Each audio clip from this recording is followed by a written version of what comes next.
Just starting. So we have Indian universities first. Yeah.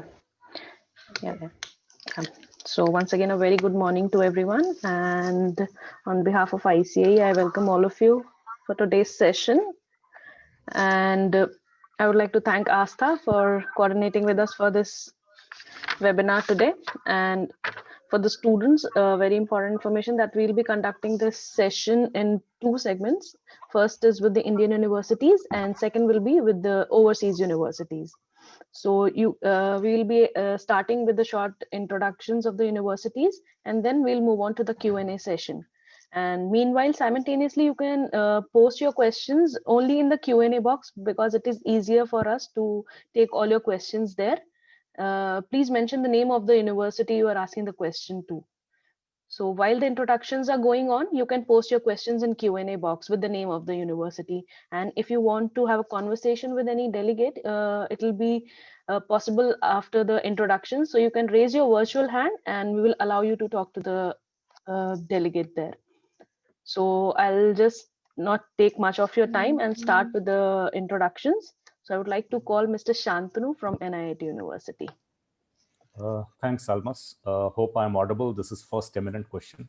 Yes. And thanks. My special thanks to Astha ma'am, Mr. R.N. Gupta, Ms. Ishika Agrawal, my fellow panelists, and of course, my young friends from DPS Mathura Road. I'm Shantanu Mukherjee. I'm representing NIT University, the University of the Future, which is located at a place called Neemrana. It's on Delhi-Jaipur highway. Approximately 90 minutes drive from Delhi airport. The big picture that you could see at the backdrop is the real picture of NIT University. It is nestled in the Aravalli Hills. So you could see that, once you join NIT University, you are going to stay in the lap of the nature for the next 4 years. Going to share my screen first. Is it visible? Is my screen visible? Yes, it is there. Okay, thank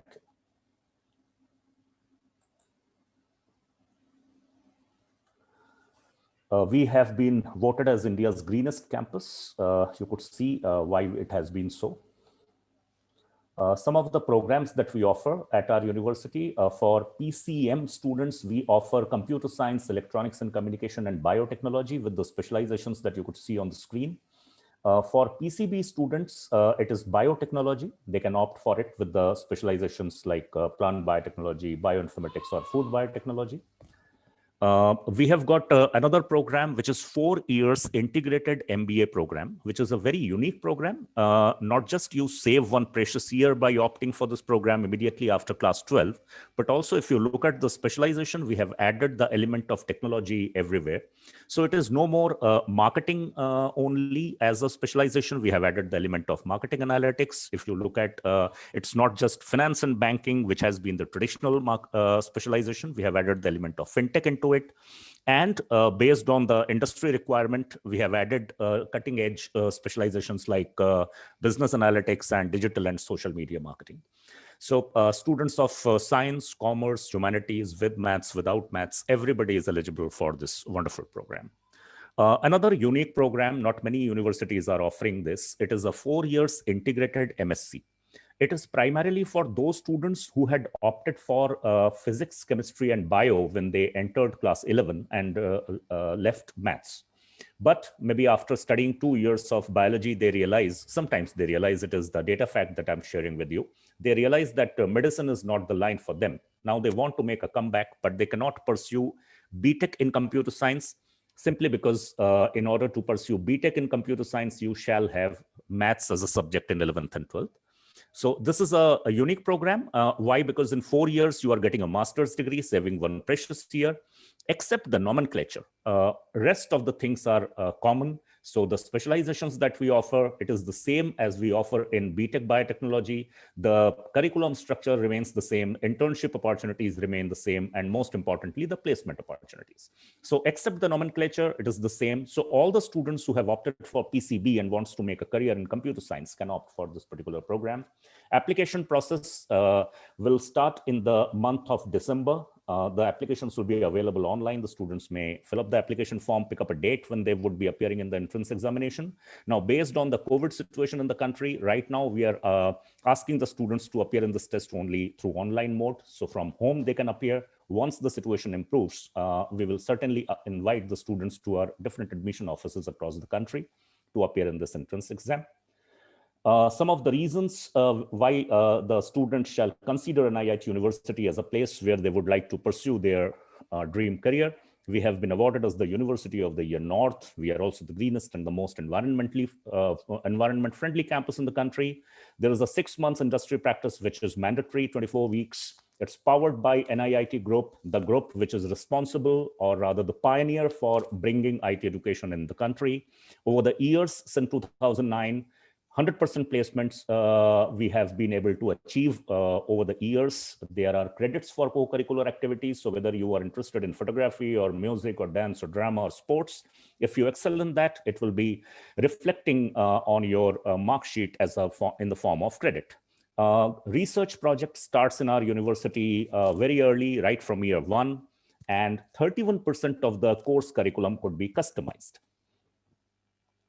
That's all from my side. I will be available to take your questions. Stay safe, stay blessed. Thank you so much.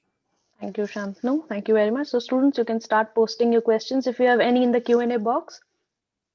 So next up is Ms. Neha Verma from Flame. Neha, over to you. Yes, hi, good morning, everyone. Thank you very much, Astha, for giving us the opportunity to come here and address your students. Good morning, all the students and my fellow colleagues. So I am Neha Verma and I am from Flame University. Flame stands for Foundation for Liberal and Management Education. This university is in Pune and we are extremely famous for the quality of education, the infrastructure and the quality of faculty, the unique combination of courses that we offer. I'll just share my screen quickly and let you know about the courses that we offer.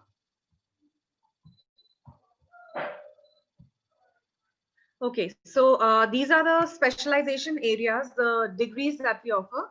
We offer a BA in Economics, Psychology, Literary and Cultural Studies, International Studies, Environmental Studies, Journalism, Public Policy and Sociology. We offer a BA Honours in Economics, a BSc in Applied Mathematics, a BSc Honours in Computer Science, a BBA in Finance, Marketing, Human Resources, Operations, Entrepreneurship and General Management, and a BBA Communications Management in Advertising and Branding, Digital Marketing and Communications, Film and Television Management, and Communication Studies. So basically, we offer 22 majors and 22 minors, out of which you can make about 300 plus unique combinations. So the unique combinations,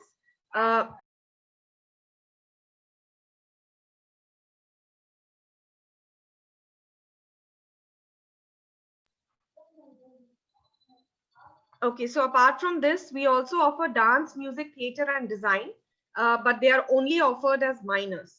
You can pick up any one of them along with any other subject, but it has to be taken as a minor subject. Our program structure is divided into 4 parts: the foundation courses, specialization courses, experiential learning courses, and open elective courses. So what happens here is that students, everybody at your age, are either very confused or influenced, but there is no clarity in your mind on what course you want to take up. So here we give you the opportunity to, research yourself, study yourself for 1 full year, and towards the end of first year, that's the time when you, along with your mentors, so there's the faculty mentor, there's a student mentor for each and every child, and you will be deciding collectively that yes, my interest lies in so and so subject, so this has to be my major and the other one has to be my minor. So you will be doing a research and studying yourself where your interest lies in. The foundation courses has these 8 core courses, which are academic writing, critical reasoning, public speaking and debate, digital literacy, introduction to applied ethics, environmental studies, mental models, and financial literacy. And along with that, you need to choose a minimum of 2 courses from each universe of knowledge, which are like physical and natural sciences, fine and performing arts, global studies, social science, and humanities. So you need to pick up a minimum of 2 courses from here. So this is the kind of specialization combinations that I'm talking to you about. All these yellow dots are the possible unique combinations that you can make. Let's say, for example, if somebody is interested in doing a psychology major and at the same time you want to do a marketing minor, or let's say you want to pick up international studies major and you want to do applied mathematics minor. So these are the kind of unique combinations. If you want to take up entrepreneurship major and at the same time you want to do a music minor. So these are the kind of unique combinations, you will be deciding yourself that yes, my interest lies in these subjects and hence I would like to take them as my majors and minors. Experiential learning courses are also a part of the curriculum, and every year there's an experiential learning course at Plain University. I will not take much of your time. I'll be more than happy to answer any of your questions. So I'll just talk to you about the admission process. Our admissions have already started. The forms are available online. You just need to fill up the application form and select the date when you want to give the entrance. There's a FEAT aptitude test, so that it's a 2-hour aptitude test wherein your logical reasoning skills, analytical thinking, basic maths, basic English, all this is tested, followed by an online essay and a one-way video interview. Any student who has a very good SAT score can skip the FEAT part, but you still need to appear for the online essay and the one-way video interview. This is the admission calendar. Our first early decision round is in the first week of December and the application deadline is 30th November. My suggestion is that if anybody is really interested in applying, you must go in for the early decision round. Otherwise, there are 4 other options available for you and a student gets a maximum of 2 attempts. So even if you don't get through in the early decision, you can always reapply. Thank you so much for your time and I'll be more than happy to answer any of your questions. Thank you, Almas. Thank you, Neha. Thank you very much. So moving on from the liberal arts universities, I would like to call Mr. Gurnam Jagota from Ahmedabad University. Hi, Almas. Thank you. Thank you so much to Astha ma'am as well for allowing us to have this presentation. And good morning, everyone. Good morning to the students. So I hope my slides are visible. So I represent yes, Ahmedabad University. Yeah, so I represent Ahmedabad University. So we are a liberal education based university in Ahmedabad, which is the entrepreneurial and now a heritage city of the country. So very quickly, Ahmedabad University was established in 2009. It was established by the Ahmedabad Education Society, which dates back to 1935 and was set up on the behest of Sardar Vallabhbhai Patel, and has also been instrumental in setting up institutions such as the IIM Ahmedabad, National Institute of Design, Physical Research Laboratory, and CEPT University, among other institutions. This is a university fact sheet. We have 8 degree programs, undergraduate degree programs, 22 majors, 30 minors. There are 800 courses or papers that the students can choose from. 3,300 plus students, 130 plus full-time faculty, which come from the likes of Stanford, MIT, Penn, UC Berkeley, among the institutions. And among the Indian institutions, they come from IISc, IIM Ahmedabad, IITs as well. So we also have international partnerships, and there is also a broad social representation. So we offer, merit as well as need-based scholarships, and close to 10% of our students are first-time learners. Coming to the program, so these are, we basically have 3 schools. There is Amrit Modi School of Management, which offers BBA honors, BCom honors, BCom professional honors, and integrated BBA, MBA in family, business, and entrepreneurship. There's a School of Arts and Sciences, which offers BA honors in economics, history, philosophy, history, languages, psychology, social and political sciences, BS honors in computer science and physics. There's also an integrated Master of Life Sciences. And we have a School of Engineering and Applied Sciences, which offers BTech in computer science, chemical engineering, and mechanical engineering. So we are a liberal education-based university. So there is interdisciplinarity. So basically, if you come in for, say, a BBA in a marketing program, so you can actually take up courses from the School of Arts and Sciences in such as psychology or economics or even music or, say, performing arts. We also follow project-based learning, so it's not just the theoretical bit that you learn. They are for, you have to do projects as well as which allow you to think critically. And there is also an option of doing research that you can, it's not mandatory, but you can go ahead with it. This is the program structure. So, as Neha had already mentioned that, you don't really know at this particular age what is the program that interests you. So you can actually come in as an undeclared student and spend 1 year in the university and then decide your major. The general education requirements also allows you to look at multiple areas. And then, of course, there is a majors component. You can look at a minor, and there is a volunteerism aspect to it, where it is mandatory for you to spend at least a semester taking up volunteer work. It could be with an NGO or with a state or a central project. Our undergraduate admission process, so except for the BTech programs, which basically need to have ACPC or JEE, otherwise we follow a holistic admission process where we look at the academic performance, extracurricular achievements. We really value your individuality. And then there is personal statement followed by a personal interaction with the faculty and the final admission offer. Financial aid, merit and need-based scholarships are available. So our admission process is expected to begin within the next week. So I'll be here if you have any queries. These are my details. I'll also be available in the chat to take up any Q&A. Thank you, Alma. Thank you, Gurnam. Thank you very much. So moving on to the next university. Before doing that, students, if you have any queries, please start posting it in the Q&A box. The delegates are here to answer. So moving on to the next university, I would like to call Mr. Jayant Gogoi from Shiv Nada University. Thank you, Almas.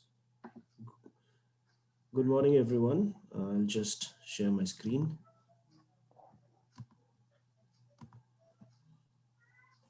Is this visible? Almas, yeah, it's coming. It's coming. Yeah, it's there. Okay, thank you. Okay, good morning, everyone, and thank you, Almas, and thank you, Asta ma'am, for giving us an opportunity to present in front of your students. Good morning to all the students and my fellow colleagues from different universities. So I am Jayant, and I represent the Shiv Nada University. So we are a university which was established in the year 2011. So we are a UGC state private university located in a place called Dadri, ahead of Greater Noida in the Delhi NCR region. And we are extremely proud to have been recognized as an institution of eminence by the government of India under by the UGC. So moving on. So these are our numbers. So we currently are running 5 schools under which 40 plus programs are offered. We are a research-based university. So we have 6 dedicated research centers. We have almost 2,200 students, more than 200 faculty members. We have a huge lush green campus spread across 286 acres. We have more than 155 labs and studios, 24 departments, and we have more than 50 plus student clubs and society. So we are a very student-centric society. So these are the 4 pillars which are comprehensive. By comprehensive, we mean that all the programs, right from the undergraduate, postgraduate, professional courses are offered by the university. The second pillar would be multidisciplinary. We were the pioneers to start off with a concept called multidisciplinary, which most of the universities, new age universities, follow nowadays, wherein students can study with a major and a minor, interdisciplinary combination. And third one is research focused. We are all the undergraduate programs that we offer. These are all 4-year research-led programs. So irrespective of whether you are taking up economics or you are taking up physics, all the programs are mandatory 4-year research-led programs. And the 4th pillar is student-centric. So as I already said, we give a lot of importance to student life. So all the clubs and societies, more than 50 plus, these are all managed by the students, and we involve students in a lot of other decision-making within the university. These are some of the top universities from where our faculty have come from. We take extreme pride from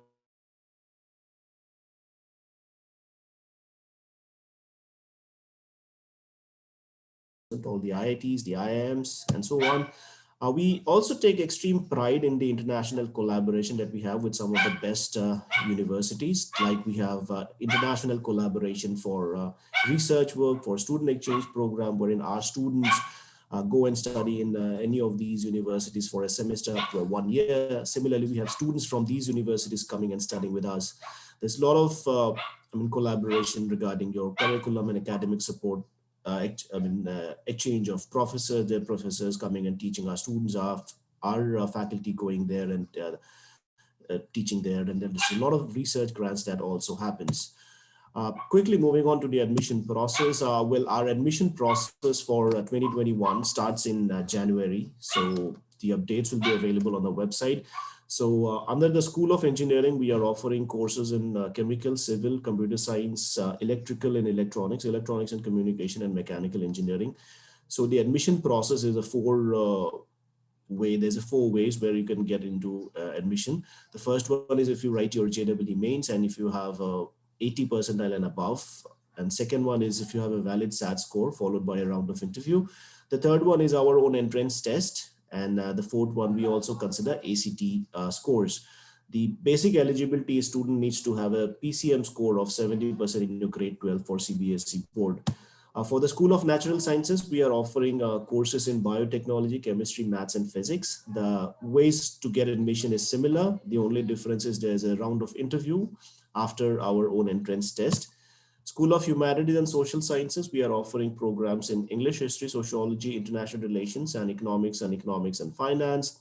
And under the School of Management and Entrepreneurship, we are offering Bachelor's of Management Studies and Economics and Finance programs. So there's three options when a student can get admission into these programs, either by writing our own entrance test followed by a round of interview. Second one is we consider SAT scores. The third one is we also consider the American College Testing scores followed by interview. The eligibility criteria would be you need to have an aggregate of 70% in your grade 12th for CBSE board students. Do I have a minute left, Almas, or is it over? Yes, it is over. I mean, you're talking about scholarships. We can take that part in the Q&A session if they have any questions. Sure. Not a problem. Okay. Thank you so much, Almas. Yeah. Thank you, Jayan. Thank you very much. So now moving on to a fashion school, I would like to call Miss Aditi from IIAD. Hi everyone. Thank you, Almas. Good morning. Good morning. Thank you for the introduction, and I'll just quickly share my screen with everyone.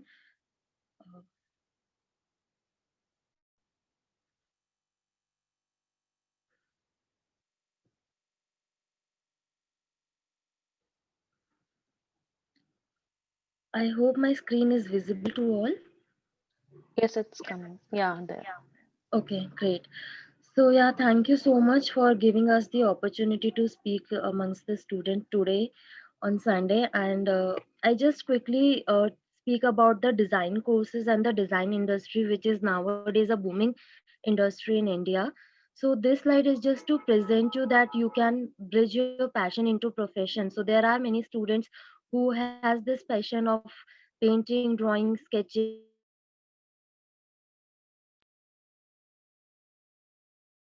passion. Moving forward, I would like to talk about IIAD. So IIAD is the only design college in Delhi, which is giving in a degree in design, and we provide 2 degrees. We have an international collaboration, and one we have UGC recognized Indian collaboration as well. I'll skip this video because of the shortage of time. So moving forward, just to give you an idea of design industry, so according to the British Council, design industry in India is expected to be 188.32 billions over the next 4 years, and we are not producing this much of designers. And even I personally researched about it. There are more than 10,000 designers are getting hired up from outside India, because India is lacking behind producing the good designers. So this slide was just to presenting you, giving you the figures of actually requirement of design students. So talking about our collaboration, so we are the only college in South Asia which is in collaboration with Kingston School of Arts, which comes under Kingston University, and Kingston University rated #1 design university by Guardians University League Table 2020. So that's the collaboration that we have with Kingston University London, and the students will be getting degree from there only. Moving forward, I would like to speak about this slide a bit because that's a 2+2 program that IID has introduced this year only. So students have this provision to go outside India in any of these countries if they would like to go. So they have to spend their first 2 years at IIAD, and the rest 2 years they can go to any of these countries, colleges that we have collaborated with, and they will be the respective alumni of that particular university.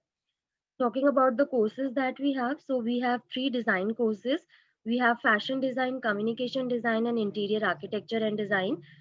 These are 4 years courses, and the first year is the foundation year, followed by 3 years of bachelor's degree. For the design courses, we have only 140 seats. And the another course that we have is a business course, which is fashion business management.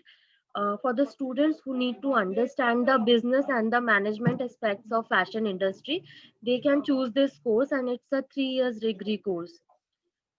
Talking about course structure, so as I mentioned, we have 4 years design courses. So the first year is the foundation year, then the first year of design followed by 8 weeks of mandatory internships. Then we have second year.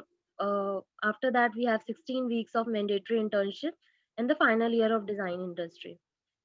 Uh, just to give you an idea about how we teach, so design is something that we cannot sit in a classroom and can read it from our textbooks, or that is not an old traditional way of teaching. So design is something which should be learner centric.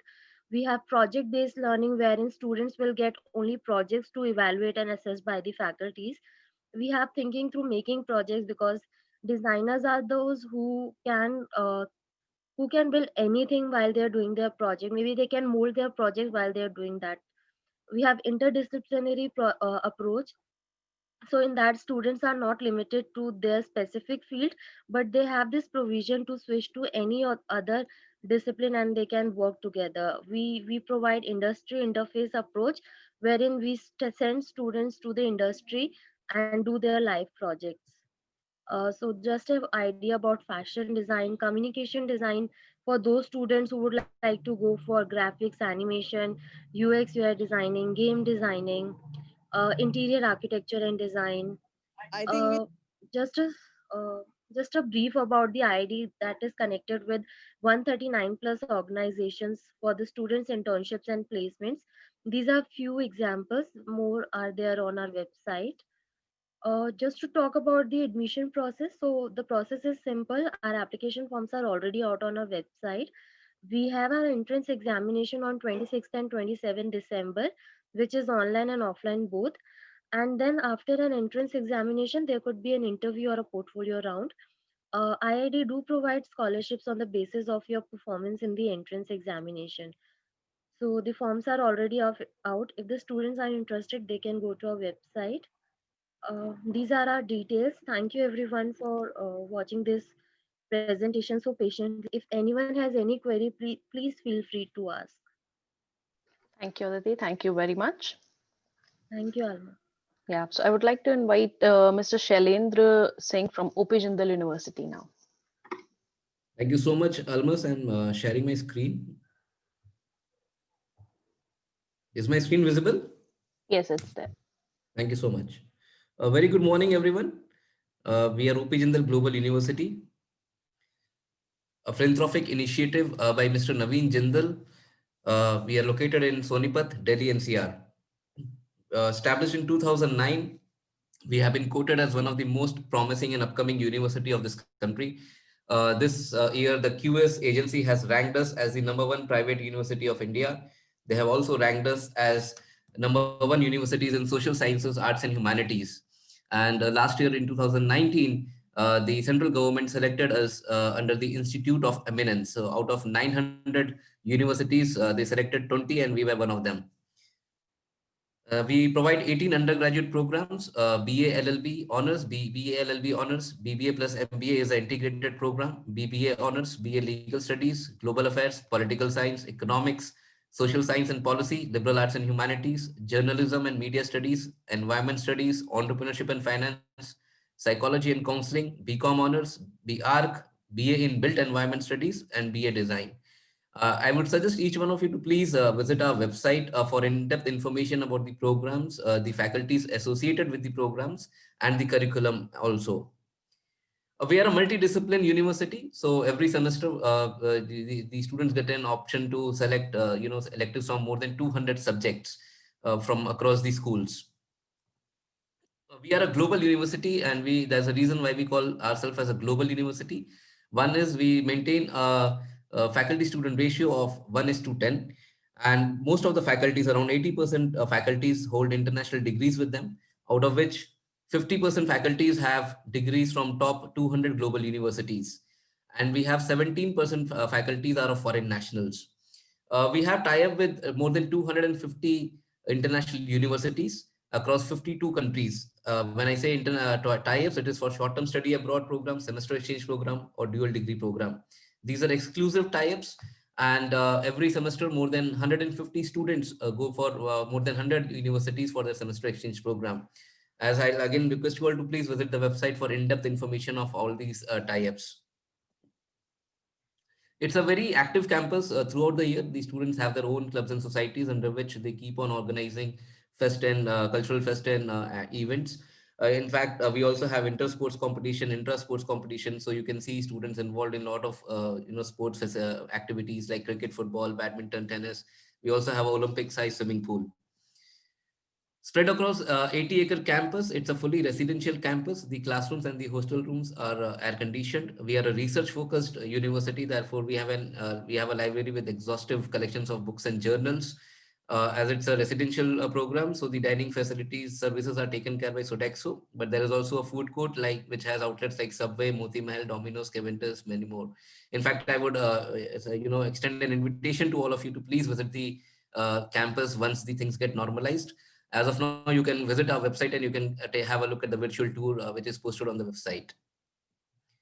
There is a department which takes care of the internships and placements of the students. They train them throughout the year on resume building. They conduct mock group discussions and interviews, and they help them in getting summer internships, semester internships, and finally they also help them in getting placements. So our alumni are working with global organizations like Google, Amazon, American Express, ITC. They are working with think tanks like McKinsey, EY, KPMG, and they are also working with international law firms.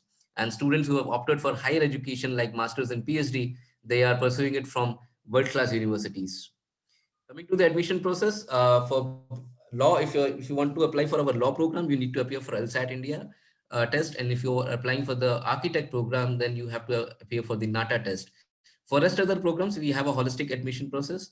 Once you submit the application, you need to appear for our entrance test called JSAT, Jindal Scholastic Aptitude Test.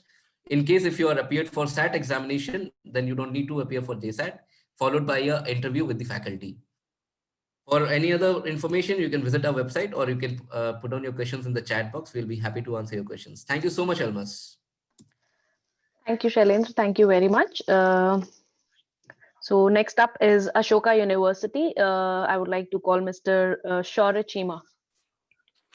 Sir, over to you. Hi, Almas. Thank you. I'm just going to start sharing my screen. I won't turn on my video as my network is a little slow today, so I don't want there to be. Perfectly fine. If you can just confirm. Yes, it's there. It's there. All right. All right.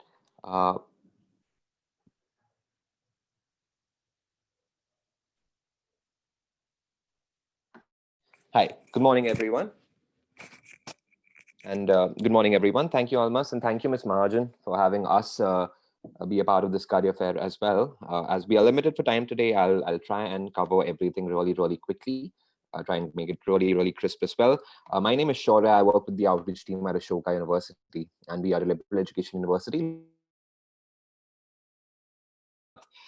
Very short drive away from Jahangirpuri metro station. It takes about 45 minutes, and we have our shuttle services that run through. Moving on now, before I get into anything, just to cover quickly what exactly liberal education is. Like you have heard, through most of the universities right here, right now, liberal education university works where you have the freedom to choose what you want to study. So in most of the universities, in most of the liberal education universities, and definitely at Ashoka as well, you only declare your majors at the end of the third semester. So literally after 1.5 years of studying, as an undergrad student, as just doing the foundation courses, which expose you to different disciplines. You actually declare your majors by declaring, you tell us what you want to major in after 1.5 years. It's the study of natural sciences, social sciences, humanities. There's a misconception that arts is the only thing that comes under that, but that's not true. Now, interdisciplinary approach is what I believe makes liberal education really worth it. To put it really, really simply, if there's a problem in front of you, and if you're able to think of a solution to that problem using 2 or more disciplines, you would have had that interdisciplinary approach, or you would have applied that interdisciplinary approach in your life. So, and lastly, it allows breadth and depth. So just think of this letter T in front of you. Now, the horizontal is where you are exposed to the different disciplines, where you have that freedom to actually study what you want, and then you go deeper after the 3rd semester into that one thing that you really want to do. That's liberal education in a nutshell. Just to give you a brief about what exactly it actually means. Moving on, now these are the foundation courses. Like I said, you come into the university, and after you do these foundation courses, and literally 9 of them, which are mandatory for everyone. So from sciences to pol sciences to psychology, you can see different disciplines. And then at the end of the 3rd semester, you declare your majors to us. So after 1.5 years, you can tell us what you want to major in. That means you get your BA honors or your B.Sc honors, depending on what majors you choose from the list of the majors that is provided in front of you. Along with your majors, you study minors as well. Getting that whole interdisciplinary approach into the curriculum. And you can also choose your minor from the list of minors or from the list of majors itself. Now, along with your majors and minors, you have to do 2 co-curriculars in a span of 3 years. Again, these 2 co-curriculars are mandatory for everyone. We also have something called the interdisciplinary majors, which are already a combination of majors and minors. So along with your interdis majors, you only do co-curriculars. Just a few prerequisites over here. Anyone who wants to pursue computer sciences, economics, physics and mathematics is required to have maths in your senior classes. And those who want to pursue a majors in physics are required to have physics and maths in your senior classes. Quickly moving on to the admissions process, a holistic admission process. That's the emphasis we put on. That means there are no cutoffs that are published. It's a completely application process, application-based process, where the application is available online. We require 10th, 11th mark sheets along with your 12th predicted scores. SAT, ACT scores are totally optional. They're not mandatory. So if you don't have them, don't worry at all. 3 personal essays, which really make a difference in your application. 1 LOR, again, not mandatory, but takes your application a long way. And, just to get that whole holistic picture into play, we require your non-academic engagement. Really, really, really dig deep over here. You have to give your Ashoka aptitude assessment and on-the-spot essay, which is mandatory for everyone. Shortlisted students move forward for the interview, after which we give you a final decision, whether, it's a confirmed, conditional, waitlisted, deferred, or denial of offer. And after we give you a confirmed offer, only after we give you a full offer, do you become eligible to apply for a need-based financial aid. And anyone can apply for that, and the financial aid team will assess your application and accordingly, give you a financial aid, anything ranging from between 25% to a full 100%. Applications are open. In fact, we are done with our first round and we had a beautiful response. In fact, we had a few applications from DPS Mathura as well, and I'm hoping to see more applications come through us. So we have started with round 2, and the deadline is January 11th. You have your assessment dates over here. You have the decision over here, acceptance, and the session commences. These are my details. If anyone wants to reach out to me by WhatsApp, email, or phone, you can do that. And hoping to see more and more applications. Thank you so much, Almas, and thank you so much, Ms. Mahajan, for having Ashoka University for this career fair as well. Thanks, Almas. Thank you, Shaurya. Thank you very much. So next up is BML Munjal University, and I would like to call upon Professor George from there. Sir, over to you. Yeah, thank you very much, Ms. Almas and Ms. Mahajan, for this opportunity. I hope my screen is visible. Yes. Yeah, so I'll just run through very fast regarding what BML Munjal is all about. We're looking at about creating heroes for the future. We are based out of Gurgaon. It's about a 40 minutes drive from the old Delhi Gurgaon toll or from the Ambience Mall. So as the university is BML Munjal University, part of the Hero Group.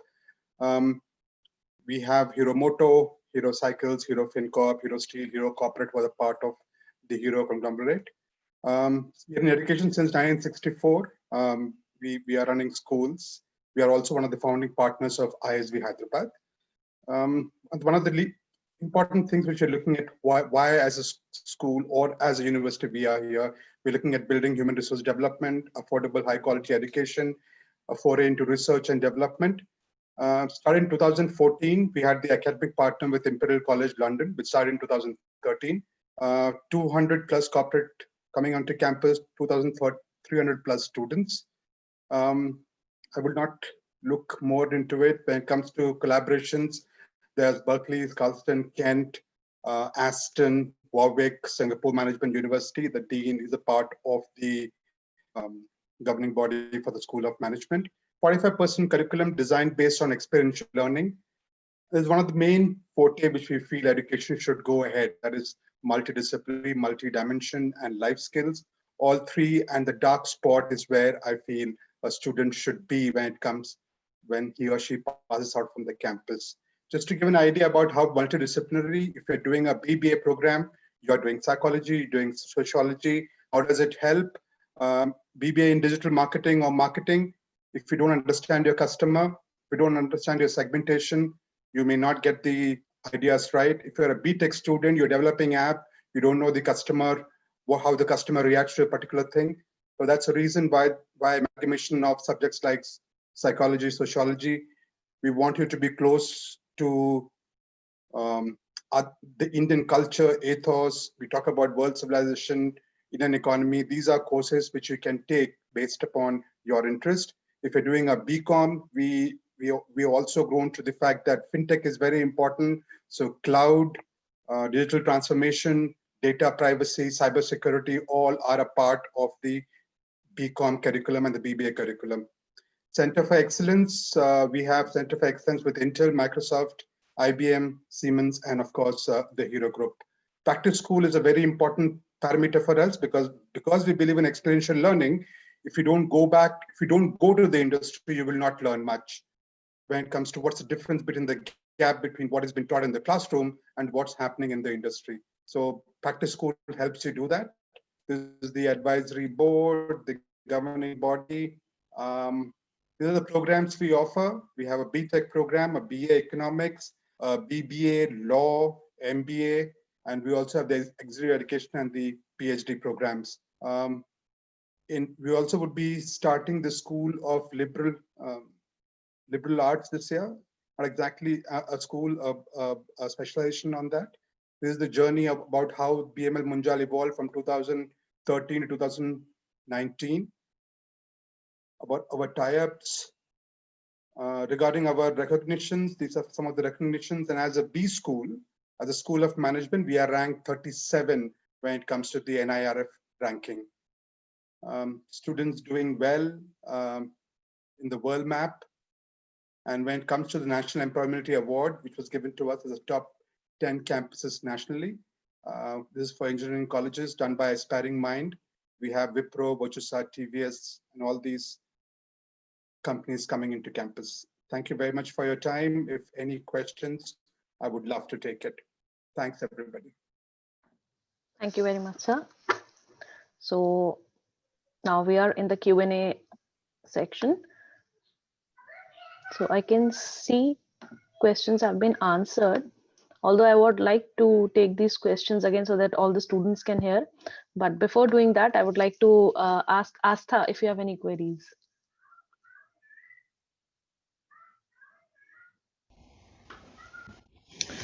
I think universities are informing about all the details a student look for while choosing a campus. So it's going great. I have no questions as of now, but I would like my students to ask any query if they have, because we've had Ashoka, OP Jindal. Most of our students look forward to all these universities and others as well. So definitely, I'm sure there will be questions from the students' end. So let's have questions from them first, and then probably I can ask the delegates to, in fact, any other information. The fee structure probably they can talk about, and the campus life, how students are bonded while they are at campus. I think these are some of the questions that I would also like university delegates to highlight on. Yeah, definitely. So students, if you want to talk to any of the delegate, you can raise your virtual hand. Meanwhile, I'll just take these questions which you have posted in the Q&A box. So this one was for the Flame University. So Mehak wanted to know, do you have any course of fine arts? Yes, Alma. So I have already answered this question. Yeah. We do have courses in fine arts, fine and performing arts, and they are one of the really good courses at Flame University. The faculty for the same is also from the highest reputed, the universities across India and abroad. So I've sent the link as well. The student can go through the link and check about the faculty and the program details there. Yeah, thank you, Neha. So next question is from Sinan. She is asking the question from NIT University, and she says, how does the new education policy impact undergraduate courses being offered? For example, 4-year integrated masters versus 4-year graduation proposed in it. So I actually shared that the new education policy is in the offing. So there are many provisions which are yet to be promulgated by different institutions. A good part about an IIT university is that we are blessed to have Dr.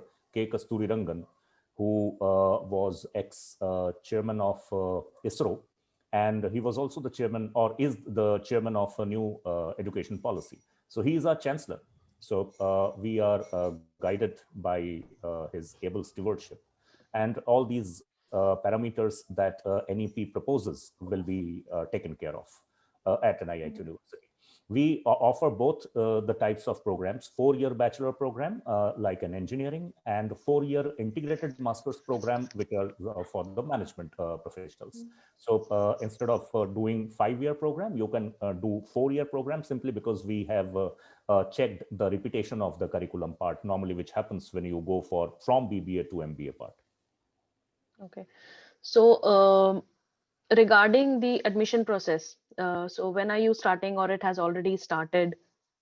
Our admission process will start from 1st of December. I mean, the application forms will be made available at our web portal from 1st of December.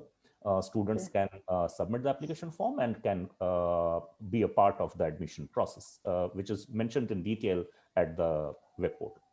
Okay. So it will be all online thing, Abhi. Right now, it will be all online. We don't want the students to get exposed, considering the unprecedented situation prevailing right now. But if the situation improves, we have got admission offices across the country wherein the student can reach out to appear in that. Thank you. Thank you very much, Shantanu. So next question is again for Flame. So Yuvika says, do you have any courses for literature and cultural studies? Yes. So yes, we do have courses here. As I mentioned that, in the foundation year, there is a wide platform of courses that you can choose from. Although there is no specialization in literature, but still, there is a course of literature that you can always take up. And otherwise, the specializations that we offer, I had just mentioned in the PPT as well, that we have public policy, international studies, literary and cultural studies. We have a specialization in literary and cultural studies. So that's again one of our major strengths. And you can just visit our website and have a detailed information about the course, literary and cultural studies.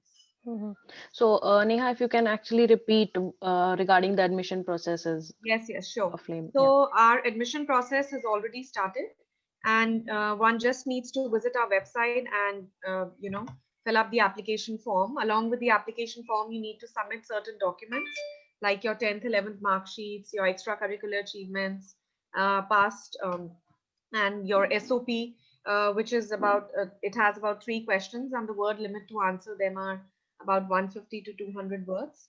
So once you will submit the application forms, you need to choose a date when you want to give the entrance. Earlier, this entrance used to be pan-India, wherein Delhi was one of the centers, but now due to the COVID situation, we have made it purely online. The first round is called the early decision round, and the deadline to apply for that is 30th November. The Admissions will take place in the first week of December, wherein there'll be a FEAT, which is the Flame Entrance Aptitude Test, which is a general aptitude test for about 2 hours, followed by an online essay and a one-way video interview. But any student who has a very good SAT or ACT score, at least 1250, 1300 and above, can skip the FEAT part, but you still need to appear for the online essay and the one-way video interview. After December, then the other 4 cycles will take place in January, February, March, and April. But my suggestion is, if you're pretty serious about applying to Flame, one must try for the early decision round. And even if you don't get through, you can always reapply. So a student gets a maximum of 2 attempts. Okay. Yeah. So thank you, Neha, for all the information. So next question is for Ashoka University. So Ishan says, for liberal arts, do we need maths in class 12th?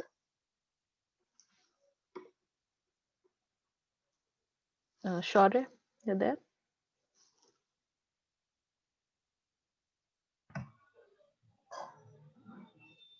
Should I answer? Yeah, Neha, go ahead. Okay, because I think it's the same with the liberal arts university. So maths is not a mandate in your 11th, 12th. Only for honors program, you need to have maths.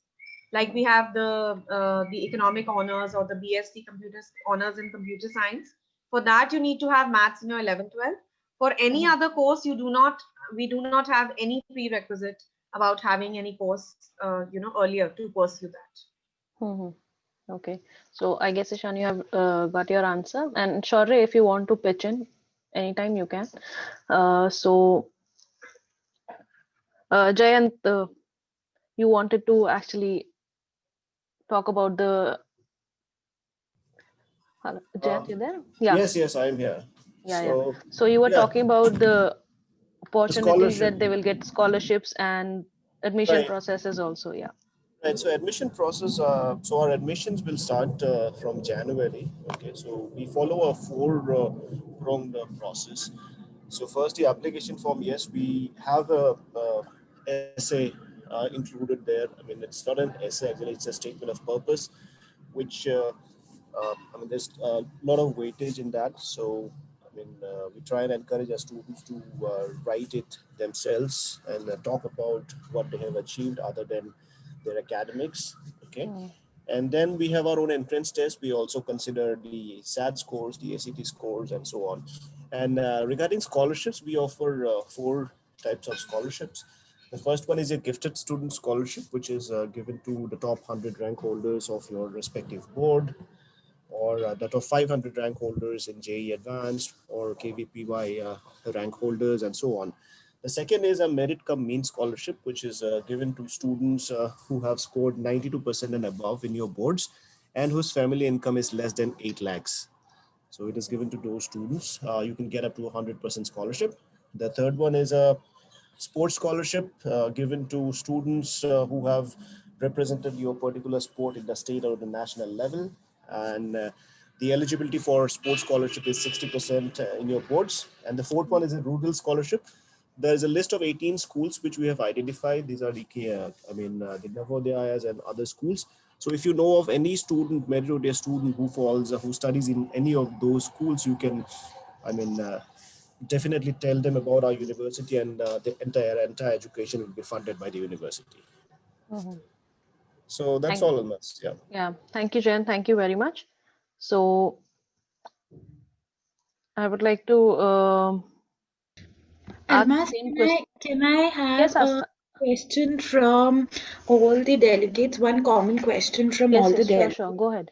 I would like them to highlight on what do they look at when they are admitting a particular student to various courses at their campus. What are the qualities they look at, and especially certain universities have interviews also. So during the interview and looking at the student profile, what are the key areas where students should work on while they are preparing for their academics simultaneously? Yeah, it's a very good question. Should I start answering? Yeah, Neha, you can go ahead. So, Asta ma'am, I think things are very different from when we were in school that time. That time the focus was totally academics, but now I feel, with every university, especially with Plain, uh, we really look into each and every aspect. It's not only the academics, it has to be the extracurricular achievements that the student has done the hard work on, like sports achievements or any other cultural achievements. Of course, academics play a very vital role. And then the overall performance in the entrance exam, so how well they have performed, because the aptitude test covers almost everything. Your basic the analytical thinking and basic maths, basic English, all this is tested in that, followed by an on the spot essay writing, so your writing skills are also tested. And then there's a video interview also, so your speaking skills and how smartly and wisely you are answering the questions. So I feel that each and every aspect is taken into consideration. A student should not worry that if they're an average student but they have a lot of extracurricular achievements and other things, so they should not worry that because we are an average in academics we won't be getting admission. It's not the case, because it's a very, very holistic approach and we take into consideration each and everything. Mhm. So it's overall development that Yes. universities look into. Yes, I can see Shantanu sir. Yeah, see, most of the universities are now following the same path. We at NIIT University also feel that entrance examination process shall basically be a matching exercise, where the aspirations of the students on one hand and offerings of the institution on the other, they shall be synchronized properly. So while taking a student on board at NIIT University, the first thing that is there in our mind, that whether the student knows that what sort of opportunities will be there in the way that he has already chosen for himself or herself, along with the potholes that he shall expect. So the entire admission process has been designed in such a way that instead of just looking at his CGPA and percentage of marks in different examinations, or maybe in the competitive examinations, we try to find out what the student is aspiring for, and whether both of us will be a right fit for each other in terms of his aspirations and our offerings, because no institution can offer all the things and no student can aspire for all the things. So this is what we feel at NIH University.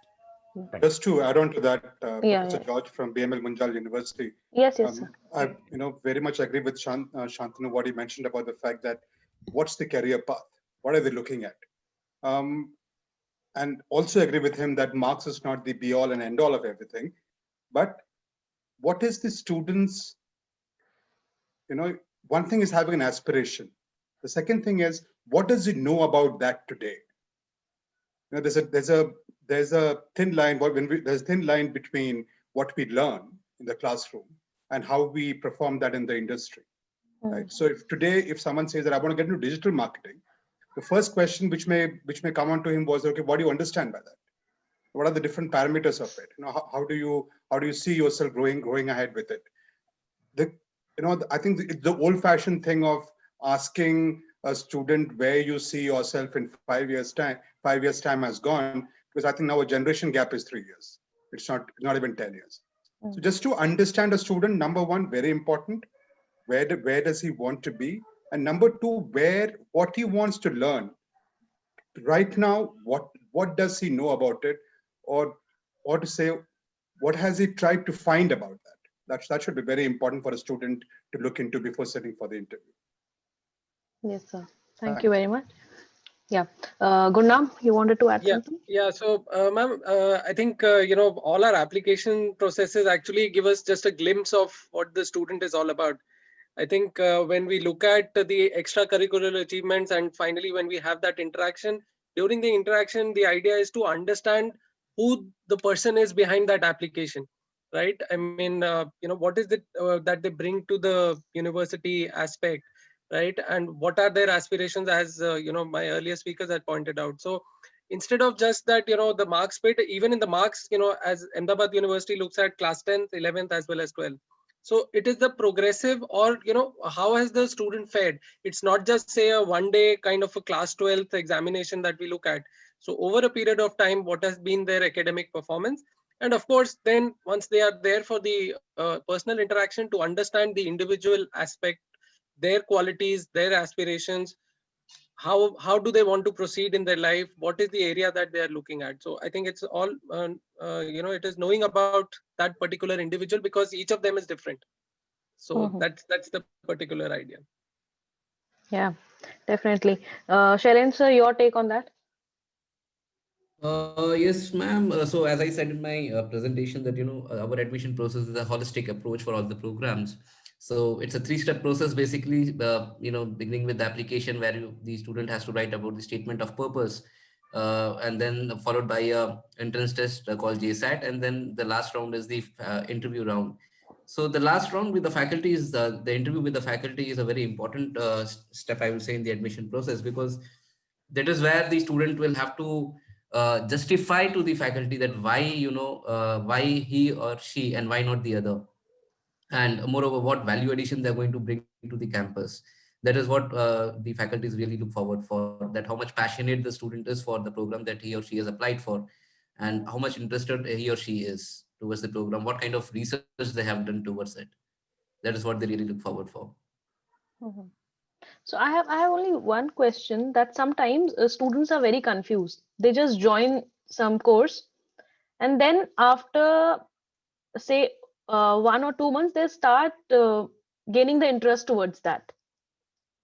So they are not interested at the point of admission, but after the admission, when the classes starts happening, they make friends, they are on the campus, they mingle up, and they suddenly have that interest in that course. So how you will decide on that take, on that point? Sometimes students develop a late interest in something, but they are really good at that. Mr. Gurnam, if I can just put in about 10 seconds on that. Yeah, I think that's why each and everybody here talked about interdisciplinary learning. A student may have taken BBA. Suddenly, he may not be liking the HR subjects or the marketing subjects which came in there, but he may be loving the psychology part of it, the sociology part of it, because his fine art part was very good. That was what kindled his imagination. Certainly, I totally agree with you. Some people, as we say, Bedchal, I want to become an engineer. But once you enter, you feel that this is not the right thing for me. But when you see those other kind of courses, I have known students whom I'm interviewing for the MBA program, and they said that in the first year of BTech itself, I decided I will do MBA because I had X subject. It's a different thing that 90% of India BTech students do MBA. But yes, with interdisciplinary thing, this really has given the student to find one area of interest for him. Yes, Gurnam. Yeah, I mean, I completely agree. So that's where I think liberal education helps the students to make that choice, because, we don't, they can come in as an undeclared, spend 1 year in the university system to understand. See, because of course the school system is kind of different from what university system is, right? So that's where, for a student who is confused can definitely come in, understand what they really want to do, and then probably look at that. And also a flexibility that in case they decide a major in the first year itself, they can choose a major or rather switch a major at a later stage. I mean, depending on how the credit system works out for them. And there are also situations where the students take up a minor, but somehow get more interested in the minor, so then also they want to switch. So those are the kind of things that, of course, we do provide that flexibility in consideration of the kind of credits that they would have to take, right? And of course, I think it's more about understanding themselves and not taking up any pressures, right? Because as sir pointed out that, it's a herd mentality. My friend is doing engineering, so let me do engineering. So that's where, they would have to understand, and of course the parents as well, that, if the student really wants to do a particular area, then, they should allow. I mean, so the herd mentality concept has to move out. And the best part about it is, I think, as Shantanu sir talked about the new education policy, That's the wow factor there. I got into a BBA. I didn't like it. After 6 months, I picked up a certificate and exited. And I joined a course, somewhere else in the area where I liked. I think the generation is lucky. My time, I'm 50-year-old. If you took a BA history, that's it. There's no major minor. You better finish that for 3 years and then move on. But yes, I think the government is also thinking on those lines. I think, and the students should take advantage of it. I'm a big fan of the fact that if you don't like it, don't continue. It's okay. It's okay getting wrong. Then being wrong for the whole life. If a question asks, if a student asks me, which specialization should I take? I tell that kid, close your eyes and tell me for the next 40 years what you want to do. It's not about 3 years, right? Yes, but now I've seen that HR, someone who's a MBA HR, is a CEO of a tech startup. So that's how seamless things have become, and that's a very lucky thing. Definitely. So I want to take from Shivnada University and Ashoka University also on these things. And any student who wants to share I'd like to just add in. I'd like to just add in something as well, Almas, if that's all right. Sure. I'll just take Sure. I'll just take Go a ahead. minute. First of all, I must say that everyone is on the same page, which is a really good, change as well. Everyone is talking about the new education policy again, which is a good example of how and where we are heading towards, which is very important to realize as well. Another thing I would just like to add upon interdisciplinarity is that nothing works in isolation these days. Everyone needs to realize that. Taking examples from anything and everything these days, if we are just focusing on one thing, that will not cut it out.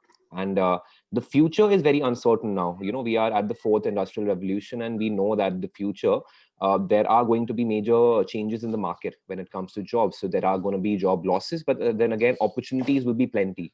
So these students need to be prepared, and all these skills like critical thinking and problem solving, which is what happens when you study in this pedagogy, be it any university. I listening to everyone right now, I don't feel like I need to say Ashoka University mein aisa hota hai and all, but I can just say, listening to everyone, it's really very, very refreshing that we all are heading towards the same direction. And these life skills, they are the things that will help you out in the future to adapt, and which is what we should really look at now, adaptability and accounting for the uncertainty. So yeah, that's something that I would It's very true. I completely agree with Shaurya, Mr. Shaurya, and the fact that students are also, having their anxieties about the future, looking at these unprecedented times. And if delegates can quickly highlight on how pandemic, I mean, I know this is something that everybody is talking about, how pandemic has influenced the admission process or affecting the university admissions. And how do you look at this whole COVID-19 situation affecting the future admission processes? Because these are the students who will be looking at taking admissions and pursuing their higher studies, but we still don't know how the situation will whether it will get worse or whether it will get better, though we all like to think positive. So what are their take? I would like to know on this in brief. Yeah. So one thing that this pandemic has taught all of us, that is adaptability. So the moment it was declared as a pandemic by different governments, the institutions, the individuals, they all came into the denial mode first. I mean, it normally happens.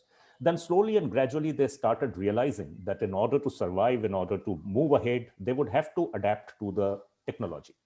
So one thing that all of us have learned in the last couple of months, that how to be tech savvy. I mean, probably gone are the days when only engineers needed to be tech savvy. Even today, if you want to be a lawyer, you need to understand technology.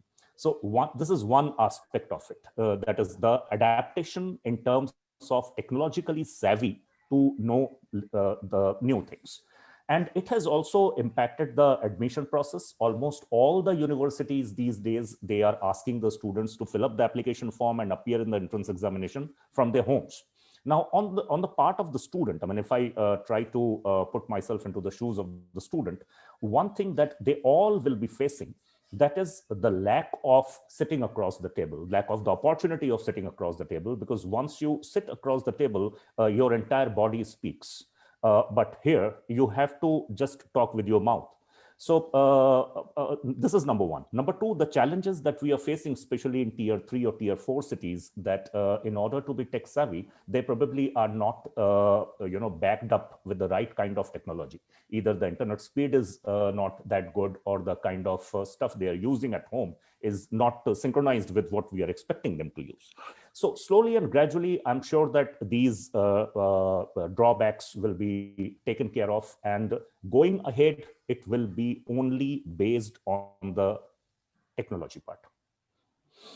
Just to add a couple of things there, Ms. Majan. I would tell a student, I know there are only 22 odd here, and I think that they should go back and tell this to your class, that, I tell this to an MBA grad who is sitting in placements right now, that record your videos. See how you are reacting to the screen. You will know 10 videos, see the difference between the first and the 10th. And when it comes to the pandemic, everybody talks about, the big problem we are facing is being alone, being inside, thinking issues, psychological issues.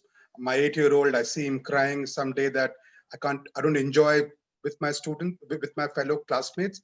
But I think the best part is after a long time that maybe everybody would be in the family. And for me, one thing which has came positive here is, and I would tell this to the students, is being at home gives you more time. Get this into the learnability mode if you can. Pick up a course which you would love to do. It's an online course. Do it at your pace. It could be in tandem with what you're going to do in your BBA or BCom or BTech, or it may not be. So that kind of, end of the day, it enhances your, not just your mind, but also that piece of paper you will carry as a resume. So maybe the key to, for the next 6 months, we don't know whether it's going to be 6 months or 1 year, but maybe you can add a couple of more courses sitting at home. Do what interests you. Definitely, very true. Absolutely, sir. Absolutely, I agree. I know there is a specific number of students here, though we expected more. But still, if they are here for a reason on a Sunday. They are very keen on understanding each and every university's admission process. And we will take this video, since you said recording is very important. We will take this video to all our students so that we can generate more awareness on each university which has represented today. And it has been quite an enlightening session, having your word on these very, very significant questions. So we would definitely take it forward to all our students, sir. I can assure you that. That's perfectly fine. I don't think so. End of the day, you can force any student. Nowadays you can't force an 8-year-old. Forget about a 15, 16-year-old. And I'm talking out of experience. Definitely. So, Jayant, you wanted to add something?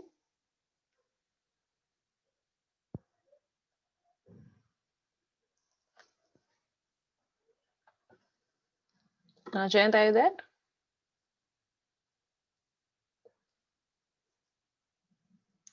Okay, so we'll just move on then. Yeah.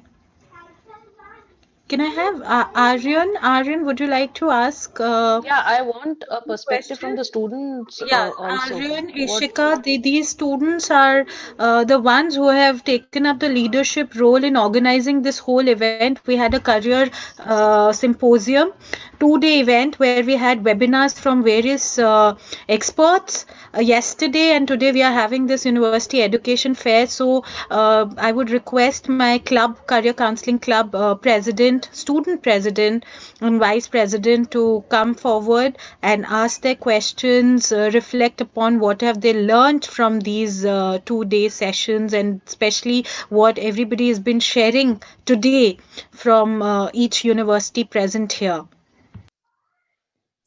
Good morning, everyone. I'm Aryan Gupta. I'm the president of the Career Counseling Club.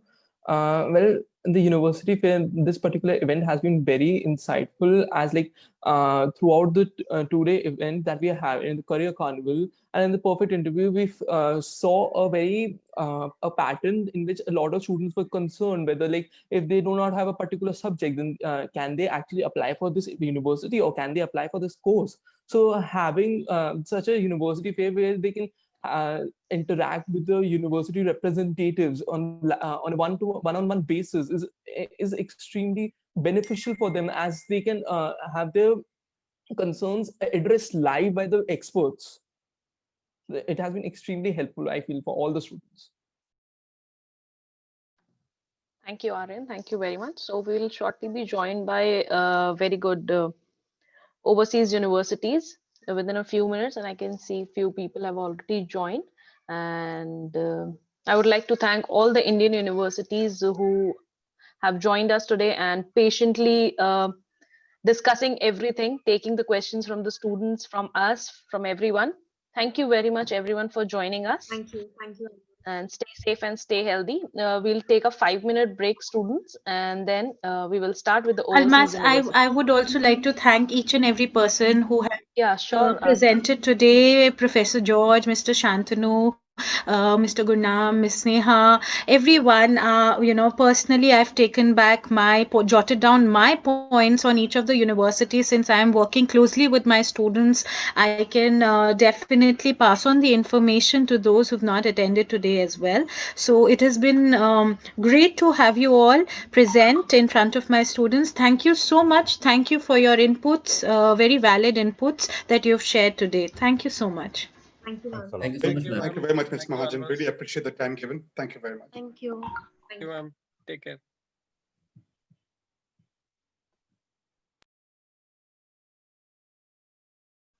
So I would like to request the students to be here for a while, and we will be joined by the overseas university.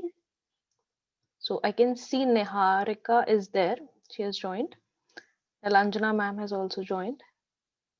Divya is also there. Oh, a new look.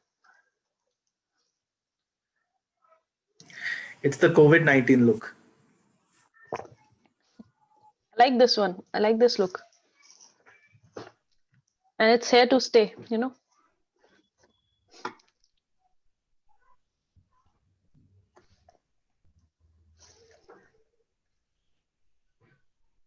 So I guess we have 2-3 universities with us, more than 2-3 universities, overseas universities. So we can start with a short welcome note from the school. Asta, should we go ahead with that?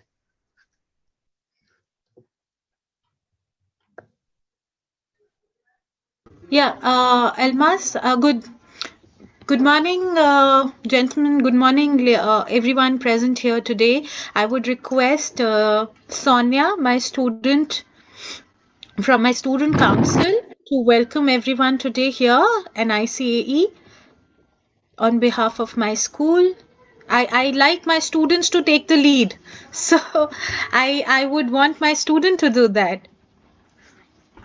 Yes, ma'am, surely. Yeah. So a very good morning to all present here. After successful completion of the part of Indian universities, we now move on to the part of international universities. We thank ICAE, which is International Center for Advancement of Education, who continuously strives to connect Indian schools and colleges with international and Indian universities around the globe. We are thankful for having you here. Thank you so much. Thank you, Sonia. Thank you very much.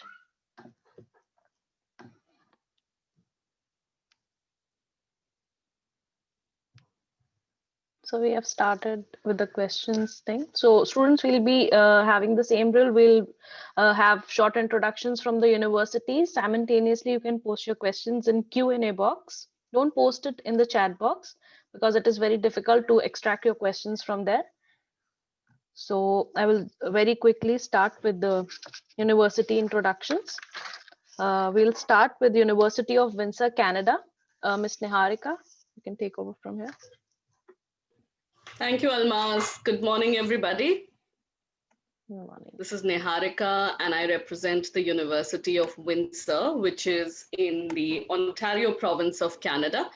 Can everybody see my screen? Almas, if you can confirm. Yes, it's there. So the university was established in 1954 as a comprehensive research-based university in Canada. It offers more than 200 plus majors and minors across 9 faculties. We are a medium-sized university, so around 16,000 students study across various programs. This is where we are located, right at the borders of US and Canada. So that is one of the attractions to this university, the proximity to US. We share our borders with Detroit, and we are not very far away from all the major towns across Canada and US. The things that set us apart from other universities are the state-of-the-art teaching facilities at the moment, the online teaching facilities that we provide to our students. There has been a lot of investment, there has been a lot of thinking behind it to get it to the comforts of the home of the students who are studying from various different regions of the world. Diversity-wise, the faculty, staff, and student population is diverse, 90 plus nationalities studying under the same roof. Affordability, the tuition fees is ranging between 30,000 to 40,000 Canadian dollars. So if you compare it with other universities, the fees is very, very competitive. You also have the ability to work on campus. A lot of students start working with various departments on campus. So you get that part-time experience and some extra pocket money. The kind of support that we provide to our students has been very highly ranked by the students themselves. So you get some sort of support and assistance at every stage of your student life. These are the programs that we offer on your screen: business-oriented programs, engineering programs, sciences, human kinetics, Bachelor of Arts and Humanities, various options to choose from. The asterisks that you see next to each of the programs here highlights that these programs have co-ops. The university is known for providing co-ops or experiential learning opportunities that adds value to your undergrad degree. So in a 4-year undergrad degree, you can do at least a year of these experiential opportunities with the programs that are offered by the university. You will get paid by the companies. We have a very good network with industry. These are my contact details. So anybody who wants to get in touch and wants to know more about the university, please take a screenshot, make a note, and I would be happy to answer your questions. Thank you, Almas. Thank you, Niharika. Very short and sweet. So students, start posting your questions if you have any in the Q&A box. And moving on to the next university, I would like to invite Ms. Sita from University of Waterloo. Hi, everyone. My name is Sita. I am the recruitment officer for the Faculty of Mathematics, specially located in Hyderabad, India. So just quickly, I'll share my screen, make sure that I stick to my 3 minutes time. Don't want to. So can you see my screen, Almas? Yes, it's there, Sita. Yeah. So University of Waterloo is a pretty young university. We were started in 1957. So in our 60 odd years, we are very proud that we have been ranked Canada's most innovative university continuously for the last 28 years, a research intensive university. We are a part of the elite club of U15 universities of Canada, which are basically the top 15 universities that are involved in a lot of research. We have 6 faculties. In my next slide, I'll mention about the 6 faculties, about 100 plus undergrad programs for you to choose from, 35,000 plus undergrad students, and almost 1 in 5 is an international student coming from 116 different countries. So that gives you an idea of the diversity that we have on campus. Of course, we do make a big deal about the co-op education that we offer, because we are one of the largest and most successful co-op schools in the world, currently partnered with about 7,100 companies. We have 17,000 students who go for these co-op jobs every year. And fortunately for us, even though the COVID was there, we managed to get most of our students who had co-op terms employed online somewhere or the other. This is a little bit about where we are located. We are located in the town called Waterloo, which is very close to Toronto, just about 114 kilometers from Pearson International Airport. It is called the Silicon Valley of the North because of a lot of startup and technology that exists in the Tri-City area of Waterloo, Kitchener, and Cambridge. These are the 6 faculties I mentioned about: applied health sciences, arts, environment, engineering, and mathematics. The only thing you need to know here about is that engineering at the University of Waterloo is a direct entry program. So you have to make up your mind on which part of engineering you want to specialize in and apply for that branch of engineering. We don't have a common year, so you need to make that decision before. And co-op is mandatory for engineering. For the rest of the faculties, it is an option. You can choose whether you want to do co-op or you don't want to do co-op. We don't have a faculty of business, but all the yellow highlighted programs are programs where you can take business along with another major in all the 6 faculties. So I'll quickly jump to co-op. Again, not something very unique only to the University of Waterloo. It's offered across most of the Canadian universities.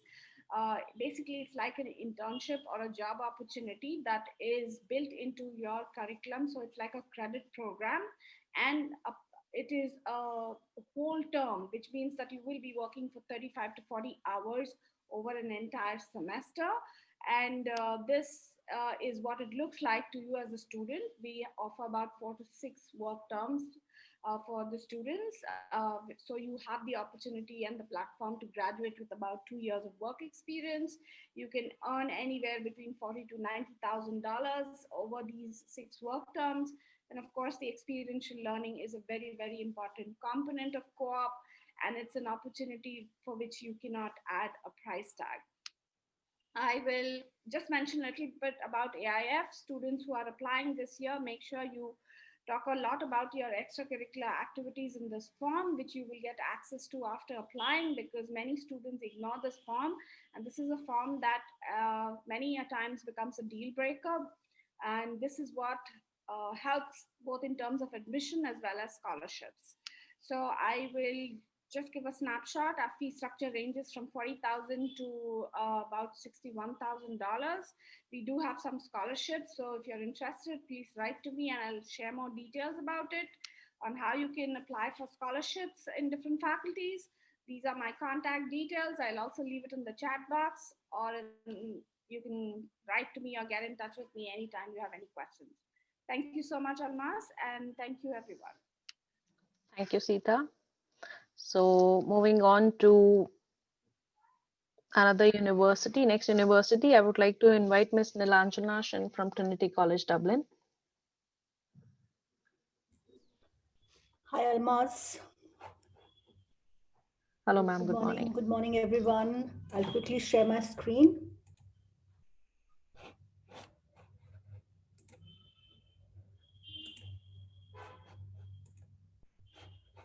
Allow me a moment, please.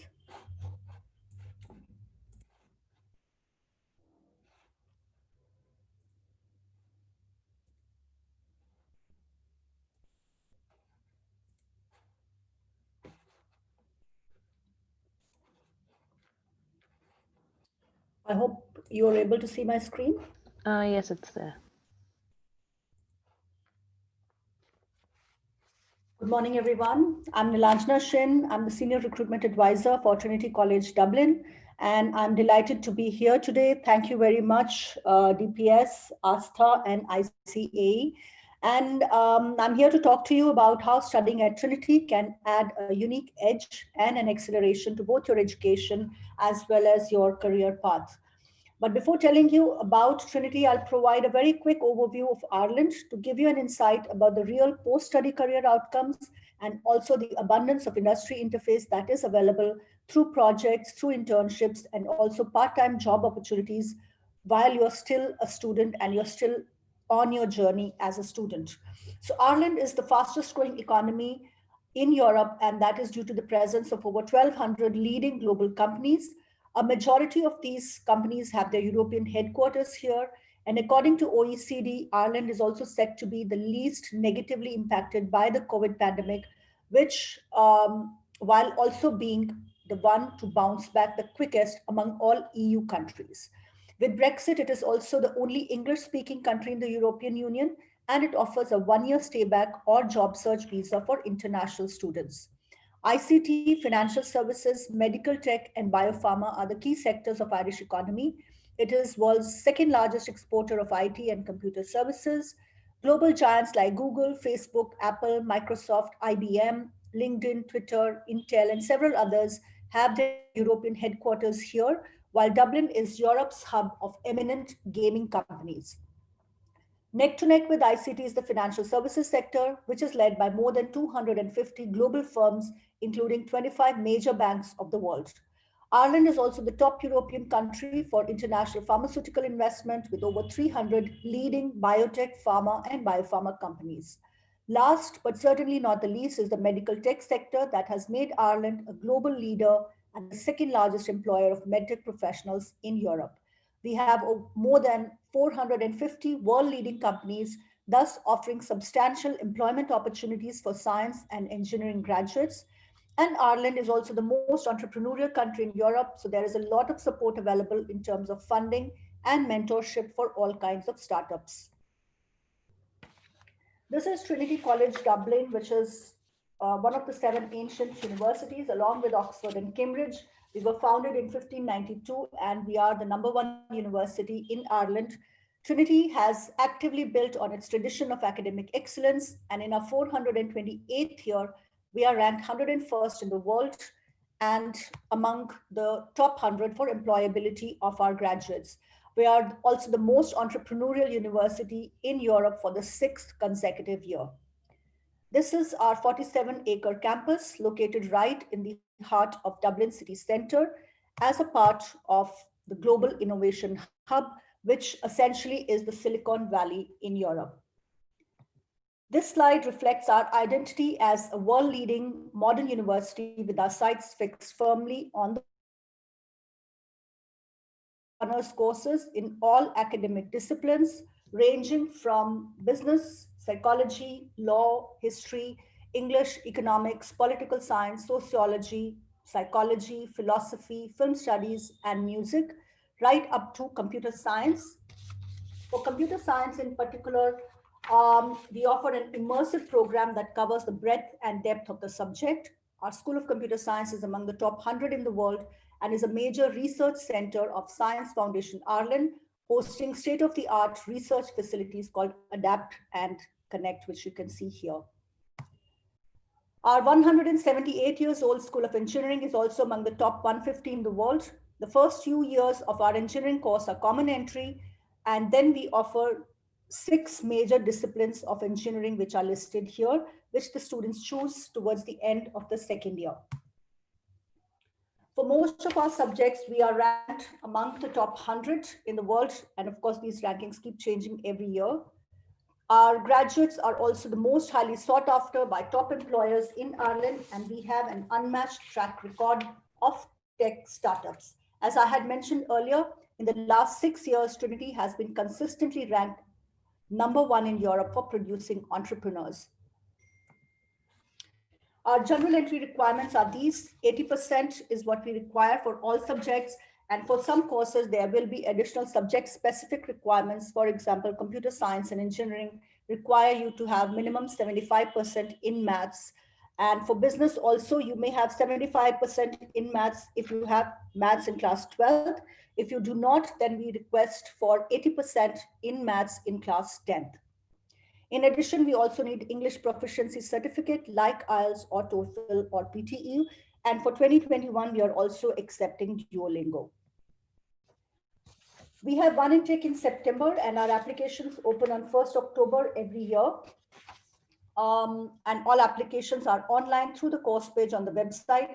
And we do issue conditional offers on the basis of predicted grades and 2 academic LORs, which are mandatory. So your final grades, as well as your English language certificate, can come later on.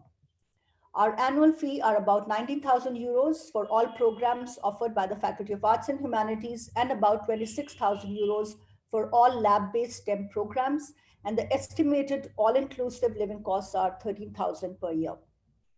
We offer a small number of partial one-time scholarships of 5,000 euros, which are merit-based, for which the students can apply only after they have received an offer from us. And we also have dedicated scholarships for our engineering and science programs, which include an award of 4,000 euros for every year of the program. I would be happy to provide further information, so please feel free to post your questions and also to reach out. Thank you very much. Thank you, ma'am. Thank you very much. So very quickly, moving on to the next university, I would like to invite Ms. Divya Kumar from University of Ottawa.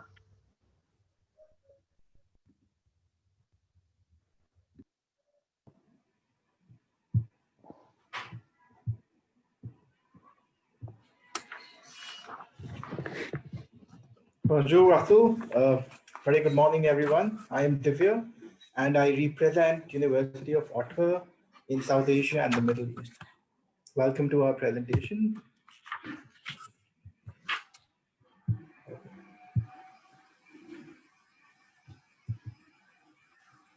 Well, this is where Ottawa is located. We all know that Ottawa is Canada's capital.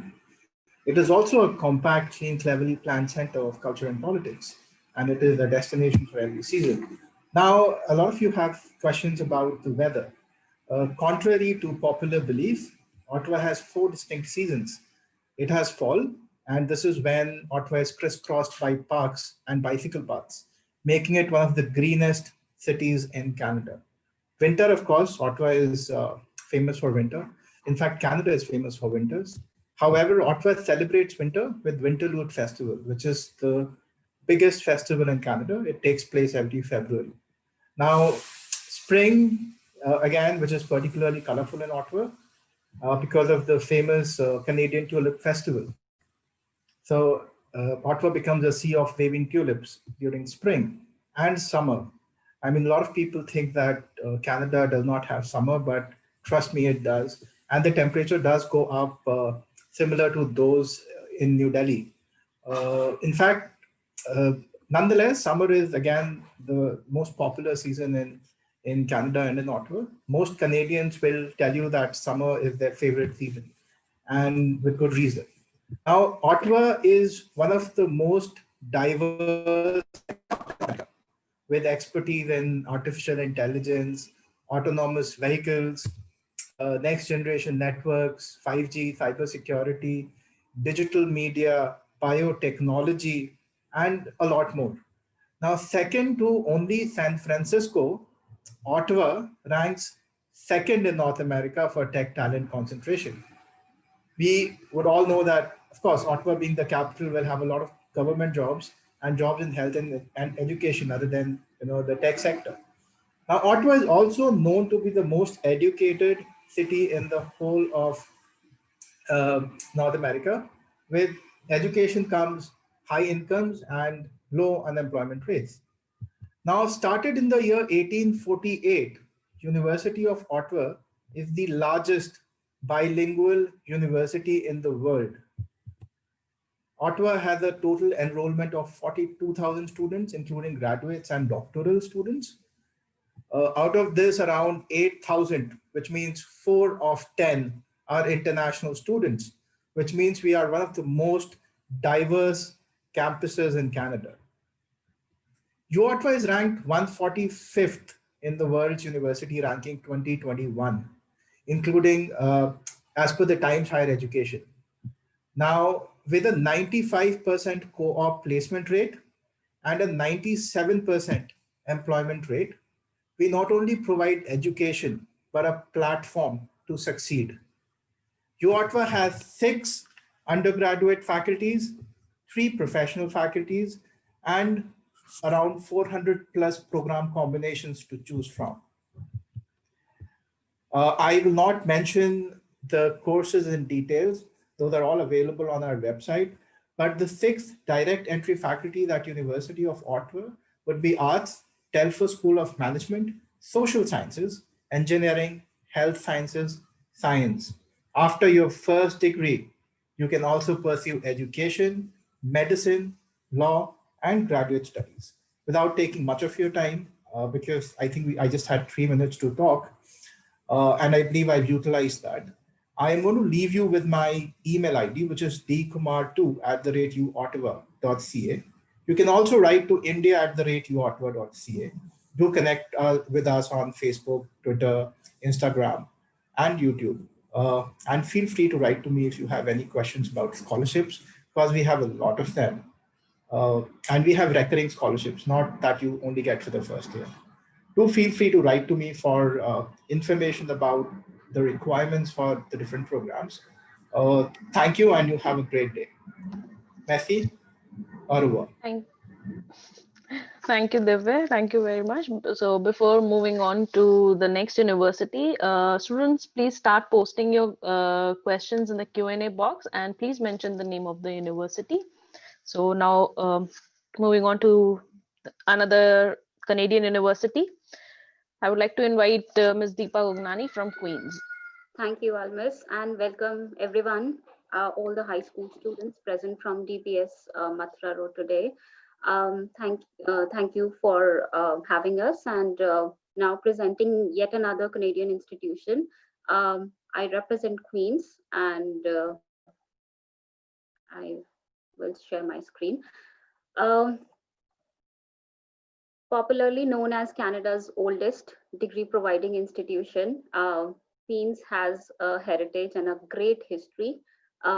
Formed in the very early years of 1841, Queens was the oldest, public university that was formed, and we complete over 175 years till date. Queens is a mid-size institution.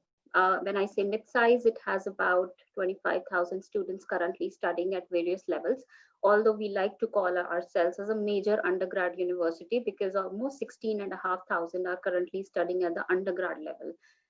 We have a massive representations from students from all over the world, and we like to maintain that diversity on the campus.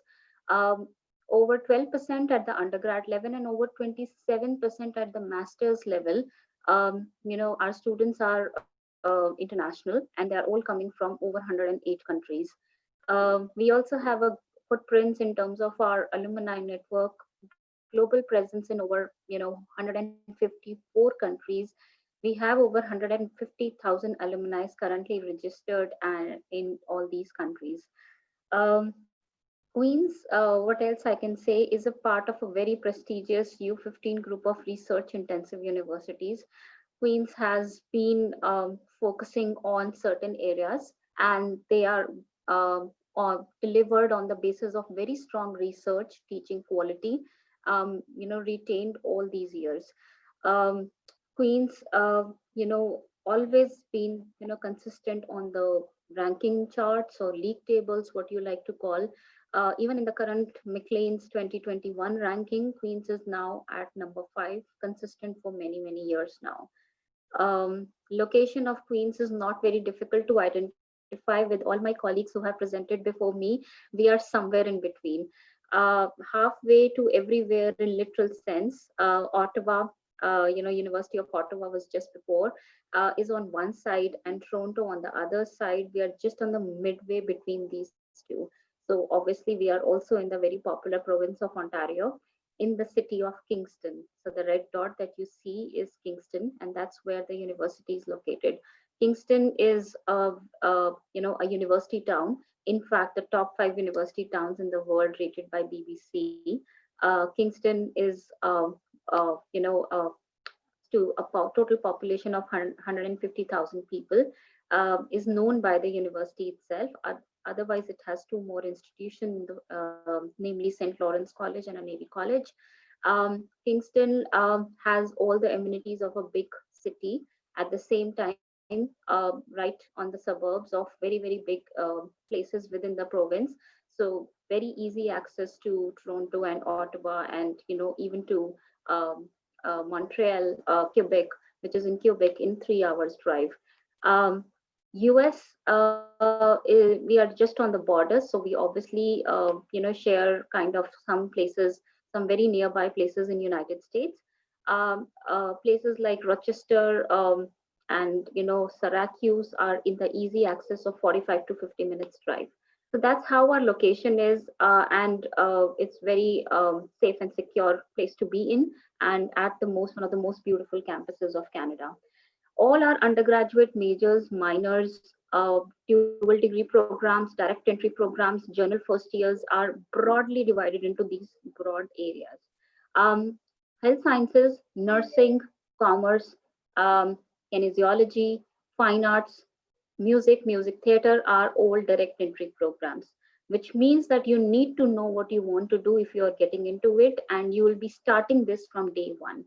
Arts and sciences, computing, engineering, education, they are not direct entry programs. They have a common, they have a general first year starts leading to a specialization, a major area from second year onwards. So I like to call Canadian education as a great, it's hybrid between UK and US, where you obviously do not have all the time in the world to decide what you want to do. At the same time, they be also give you a general first year start and carry on with the range of subjects in the first year, leading to a specialization from second year onwards. So when you typically apply to Queen's, you apply to a program area, and then you if you're selected, you receive an offer for, let's say, bachelor's of arts or bachelor's of sciences or bachelor's of applied sciences, leading to your specialization area would not likely to be written on your offer letter, and then you select that from second year onwards. Um, you can find out loads of information about these programs on the website. These are some top highlights of the university, once again, with a very high retention rate, highest in the country, and graduation rate and employment rate. Queen's remains very, very special to Canadians and to prospective students across the world. Um, I would also like to briefly talk about our internships, because Canadian education is incomplete without internships and co-ops. As my colleague, one of the colleagues previously mentioned, co-ops is kind of a big deal to Canadian universities, and we offer our internships in the form of QUIP, which is Queen's Undergrad Internship Program.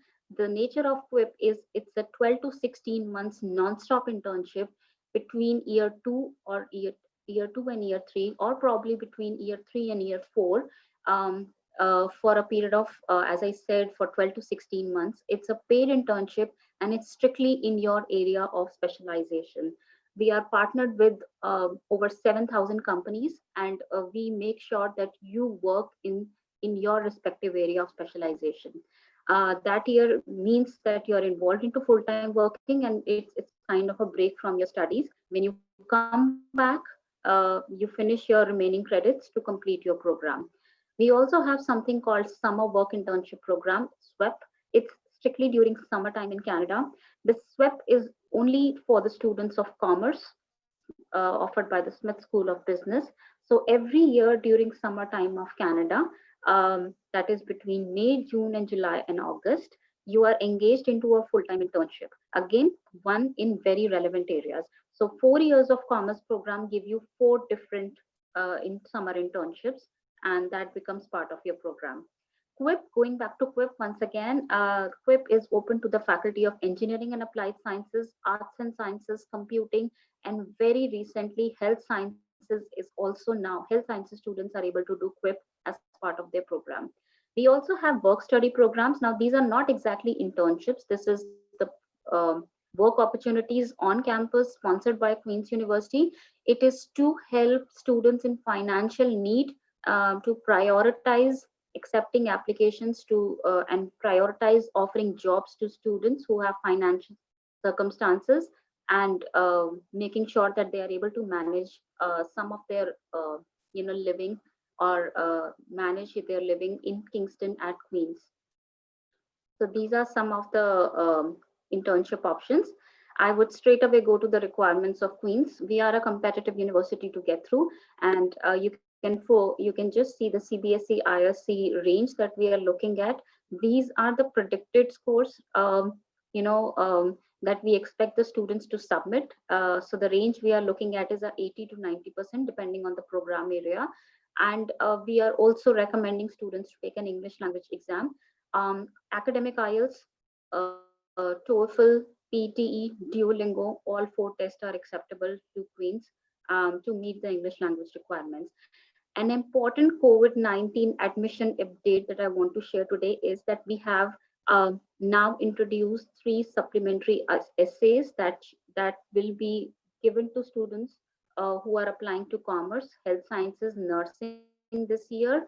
For all the other faculties, this requirement has been waived off. So we are not going to ask you for essays or personal statement of experience to any other faculty except for commerce, health sciences, and nursing. These will be weighed, evaluated, assessed very, very carefully, and this will gonna make an important part of your application. So please do submit them on time and submit the best piece of work. Understand the essay question carefully and answer it in the best possible way. So that was one thing I wanted to highlight this time. And these are some of the scholarships. We have something specific for Indian applicants. It's called Principal Excellence Scholarship India. The value is $20,000 and it's given for a period of 2 years of your degree at the rate of $10,000, deducted from your tuition fees if you are accepted for a Principal Excellence Scholarship. We also have excellence scholarships in the form of $1,500 waiver for the first year or $4,000 waiver for the first year. That's broadly from Queens. I would just like to convey that besides OUAC, we also accept applications from Common App platform. So if you're applying to American schools, you can also apply to Queens through Common App. We only communicate through emails. So please keep us on your safe sender list and keep checking your emails once you have applied to Queens through any of the platforms. And last and not the least, keep your grades up because that's the key to get into Queens and get a scholarship. Thank you so much. These are all the ways you can stay in touch, contact me locally in India, and all the best for your 12th class this year. Thank you.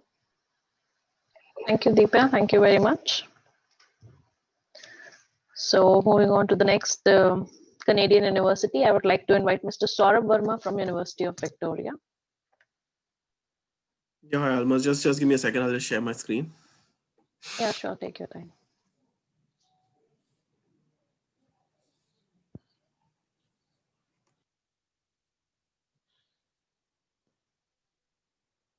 I hope it's visible now. Yeah, it's there. Okay.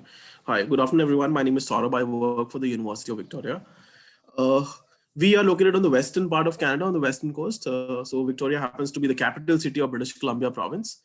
And we were established in 1968. So I mean, almost 60 odd years we've been there in this industry, and overall 116 years of history of the institution, being we are the oldest post-secondary institution in British Columbia.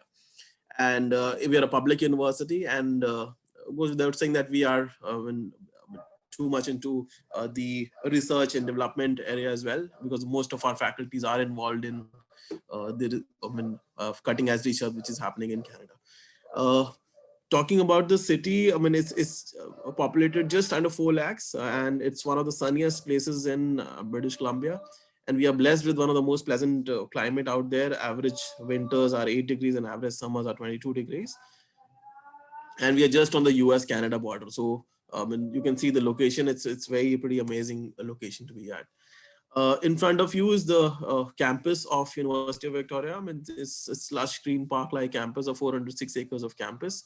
And all your academic buildings and your residences are in one single place. Back here are your residences, and these are all your academic buildings. So it has been designed in such a way that for any international student, whatever necessities you may be having, whether you want to access a library or a doctor on call or a salon, everything is available on campus itself. We are a mid-sized university, so roughly 22,000 students on campus, out of which 18,900 would be roughly undergraduate students and 4,500 would be international students. So around about a 20% population is international, who comes from 109 countries. And even if you talk about Canadian students, we have 87% of our students coming in from outside of Victoria. So obviously you will have better networking opportunities with students from across the globe, as well as students from different parts of Canada as well. When you select a university, rankings are one of the key factors for any student to know how to pick up a university. So University of Victoria also enjoys some of the pretty impressive rankings. We are consistently being ranked in top 3 comprehensive universities of Canada. And last year, we've been ranked #1 for graduate employability. So this means that our students are well accepted in the job market after they complete the program, and credit goes to the fantastic co-op program that we have to offer. If you talk about world ranking, QS has recently ranked us in top 300 universities globally for 10 different majors. So you can understand, how diverse the university is in terms of, in courses like computer science, physics and astronomy, or environmental sciences. So we have, quite diverse areas in which we do the research, and that's what, gives us the impressive rankings that we have hold today. Now, co-op, I said, co-op is, we have one of the oldest and one of the largest co-ops of Canada. Over 43% of our students work in different co-op opportunities, and the idea is that you can just test drive your career, understand what employers are requiring these days, and you develop yourself year on year. So when you complete the program, you already have at least 12 to 16 months of full-time experience, and these are all paid co-ops. So on an average, our UVic students expect an earning of $11,800 per term of co-op, and this you do 3 times or 4 times while you are there in the program. Your program might not have a mandatory co-op, but if in case you wish to work in the co-op opportunities, you are most welcome, and we will help you out with that. These are some of the co-op employers. You can see them in big names like Tesla, Google, Microsoft, Amazon. Government companies as well hire from UVic. The advantage of working in the co-op is that 75% of our students receive a job offer by the time they graduate. So you don't have to worry about what happens next after you complete the program. And in terms of our distribution, it is not just limited to Victoria as a place, because 80% of our students work in different parts of British Columbia. And there's also a handsome 13% who works in different parts of Canada, and then 8% also work in globally as well. So it's not limited just to Victoria and being the co-op. We have, in terms of our faculty, we have different faculties available, over 80 plus core programs to choose from. So if you're interested in social sciences or engineering or humanities, we would be having a relevant program to choose from. Some of the popular programs would be engineering, which is mandatory with co-ops. Obviously, computer science, BSc as well as engineering, computer engineering is available in the same faculty. Other popular choices are software, electrical and mechanical engineering. When it comes to School of Business, we only have one program, that is a comprehensive 4-year business management program called Bachelors of Commerce. Again, it is mandatory with co-op. So first 2 years are pre-business, and then last 2 years are dedicated to our specialization. In terms of our social sciences, we are very popular for our psychology, economics, and environmental studies. The good thing out here is that it doesn't require a class 12 mathematics, because it's a very common question among students that whether you need a class 12 mathematics to be in these programs. No, you don't need to have 12 mathematics. And for sciences, we are very popular for our physics and astronomy program, and students who are looking at data sciences program, computer science and statistics is the ideal combination for them. In terms of other specializations, fine arts again is a good program to choose from, but this requires a portfolio. So we would need a sample of some of your works if in case you're applying for this faculty. Moving forward to the academic requirements, we are looking at a minimum 75% in your class 12th. And this is just the bare minimum. We expect you to score slightly higher than that, because just scoring minimum marks doesn't mean that you are guaranteed an admission. So try to score beyond 80%. That's what my recommendation would be, because some of the popular programs like engineering, business, computer science may have a higher requirement than just shown on the website. And if in case you're writing any exams, then we would only ask you to write either IELTS or TOEFL. We don't want to appear for any aptitude test exams like SAT and APs and all. We don't want you to do that. The applications are live now. These will be closing on 31st January 2021. So by this time you should have submitted your application, as well as also give your basic documents like class 10th mark sheet and your if in case you're writing in exams, or a certificate medium section of English. So just these 3 basic documents would be required while you're doing the application. In terms of fees, we are quite affordable, as we are a public university funded by the government. So on an average, our tuition fees is on $25,860 is the average tuition fees. And in terms of your residences, we give you a choice whether you can choose a single seater accommodation or a double occupancy or a cluster accommodation. So based on your budget, you can choose a different type of accommodation. Scholarships, yes, we do have few scholarships. These are international academic entrance scholarships. So if in case you've done well in your class 10th and you are doing well in your internal exams as well, so we can consider for any kind of academic scholarships. This would be in the range of $2,000 to 10,000 Canadian dollars. And we also have on-campus work-study positions. So if in case you wish to support yourself, the university can give you some kind of work-study positions in which you can work with the library, with the international office, and support yourself as well. The contact details are in front of you, and if in case you wish, you can just write to me on an email, and then I'll be happy to respond. Thank you, Saurabh. Thank you very much. So moving on to our next university, I would like to invite Ms. Vidhi Mathur from University of Lethbridge. Thank you, Almas. A very good afternoon, everyone. Just give me a moment, I'll share my screen.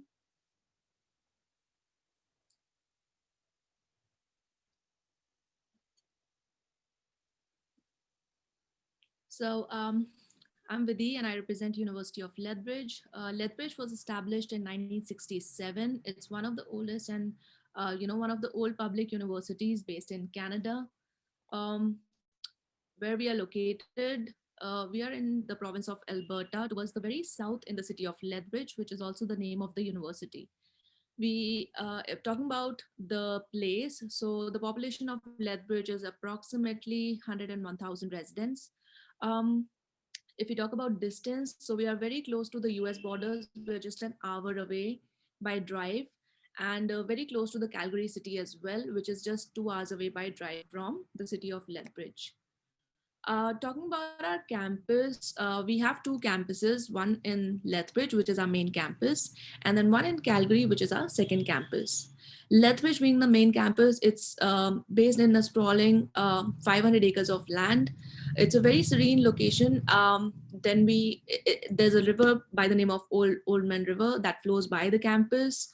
We've got amazing facilities for all the programs that we offer. We have separate buildings for all the departments. Talking about the Calgary campus, its location is very amazing. It's based in the core downtown area in Calgary.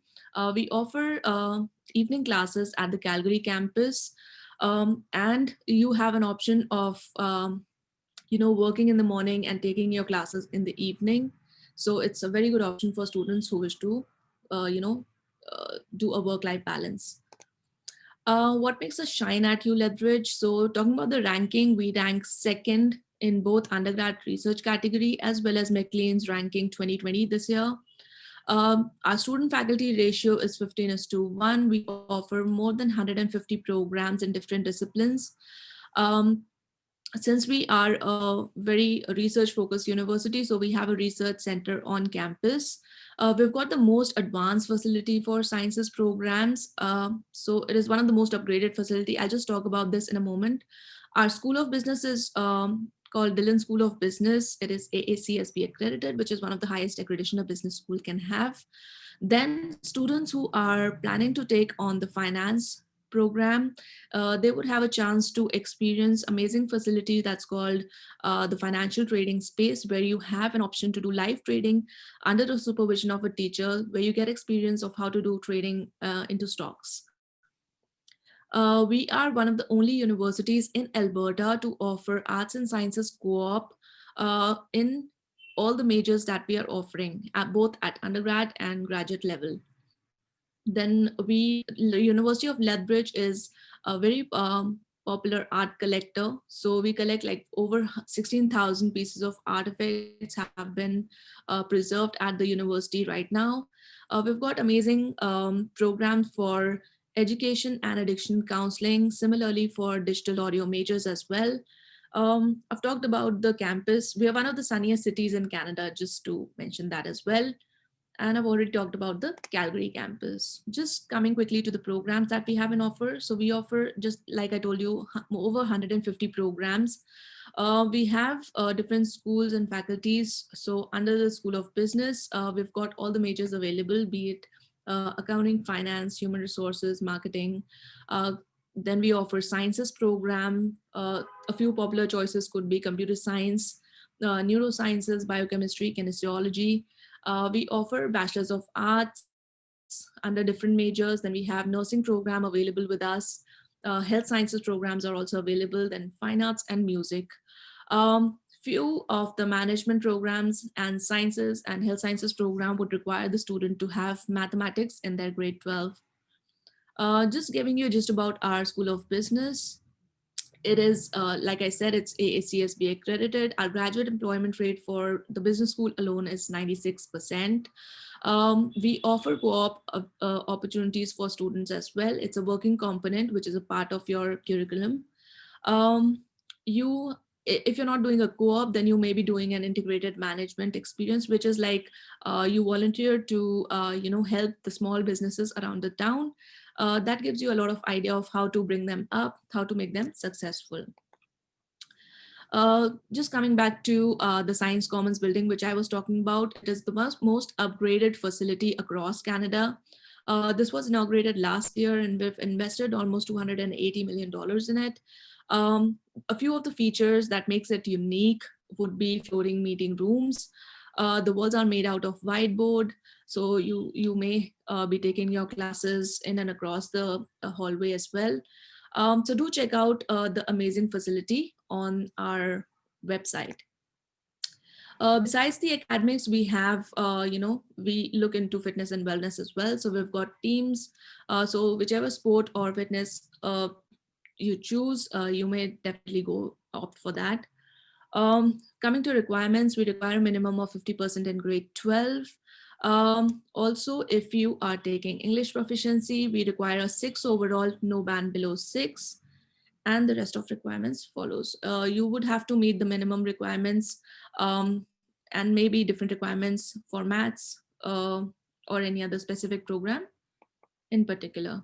We have different accommodation options also available on campus. So if you're not staying on campus, you have an option to stay in a homestay or a off-campus residence. The university, the student union helps you out with these facilities, so don't have to worry about that. Coming back to scholarships, so we offer scholarships that are based, range between 500 to 5,000 Canadian dollars. Once you have accepted our offer, you can apply for, these scholarships from your home country. And these scholarships have a deadline, so make sure you check out the deadlines before making an application for these scholarships. If you miss any scholarships in the first year, don't worry, you can apply for them in the coming years. So the tuition fee for our programs would be approximately 18,000 Canadian dollars. If we include the student fee and books and supplies, it totals up to 21,000 Canadian dollars. Living cost too is not too high, even if you still stay on campus. It would range somewhere between $800 to $1,500 a month, inclusive of meals. So thank you so much. My details are given here, and I'll leave those details in the chat box as well. If you have any questions, please feel free to get back. Thank you so much. Thank you, Vidhi. Thank you very much. So now moving on from Canada to Europe, I would like to invite Mr. Raul D'Souza from Instituto Marangoni. Hello, Almaz. Thank you very much for having me this morning. And thank you, students joining us. I'm Raul D'Souza, representative of Instituto Marangoni, School of Fashion, Art and Design. I will run through my program a little faster just to keep up with the time. As many students may know already, Instituto Marangoni is one of the leading schools for fashion, art and design education in Europe, started in 1935. It has been instrumental in developing the luxury fashion industry as you see it today over the last 50 years, and now, especially in Europe and now across the world. It is now a truly international school, not only with its campuses in Milan, but also opening excellent campuses in the heart of the fashion districts and design districts in Firenze, that is Florence, also in Paris, London, Mumbai, Shanghai, Shenzhen, two in China, and the final one in Miami as late as 2018. So it has been very important. The Made in Italy concept, which is well known all over the world, is what is taught in the didactic plan, making it one of the top 10 schools of design in the world. It's always been ranked in the top 10 for the last 25 years, currently ranked, I think, 7th or 8th in the world. This is our Milan campus, which is right in the heart of the fashion district of Milan. Just 10-minute walk is the Milan Design District, which is for interior design, product design, and graphic design. This is the Florence campus, which is in Tornabuoni, the main street, just down from the Ferragamo Museum. Ferragamo and Gucci are the two big brands that are located here. This is the Paris School, which is on the Art Street of Paris, which is just 100 meters away from Chanel, Hermes, and Lavin's corporate offices. This is our London campus in the heart of central London. Fashion Street is the name of the street there, and it's an old textile factory partly converted to the campus. This is our Miami campus also.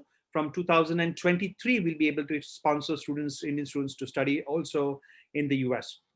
And finally, coming to our Mumbai campus, which is in the heart of Mumbai, in Worli. It's a state-of-the-art campus with facilities for all. Just a short video for that.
The advantage of having a campus in Mumbai is students have the opportunity to attend the first year undergrad program at our Mumbai school and then progress to our schools in Milan, London, Paris for the second and third year, or they can do 2 years in Mumbai and travel to then Europe for the final year.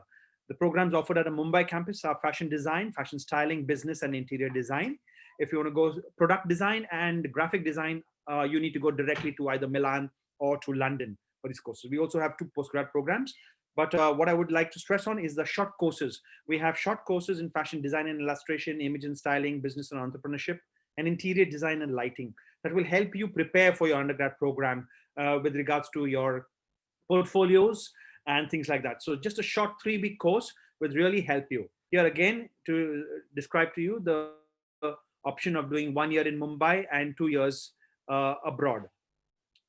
These are some of the requirements for your application. Very simple requirements: a CV, an SOP, yeah, that and a portfolio of only just 6 images in a PPT format.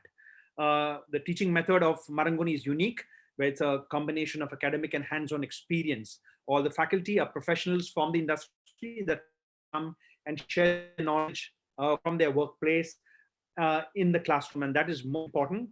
We learn. So students not only present their creations at our graduate fashion week, but also are invited to showcase their talent across fashion weeks around the world. You can visit our website and look on the House of Institute Marangoni, where we'll see the current students who just graduated this year. In spite of the lockdown, they have come out with fantastic projects with companies, and yeah, it's been so. This year is our 85th anniversary, where we have tied up with Vogue Italia for a scholarship program, unique scholarship program. We have an excellent also internship program with a 94% job placement and an excellent alumni to look for. These are our contact details.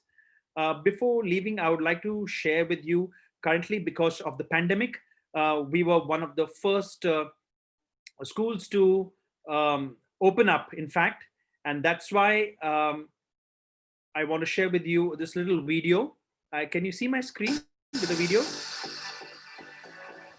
This new space gives us a chance to we embrace are new adapted technologies with whilst the keeping true hybrid to learning. the original traditional techniques. I'm Charlotte Gorse, I'm the school director for Istituto Marangoni, London.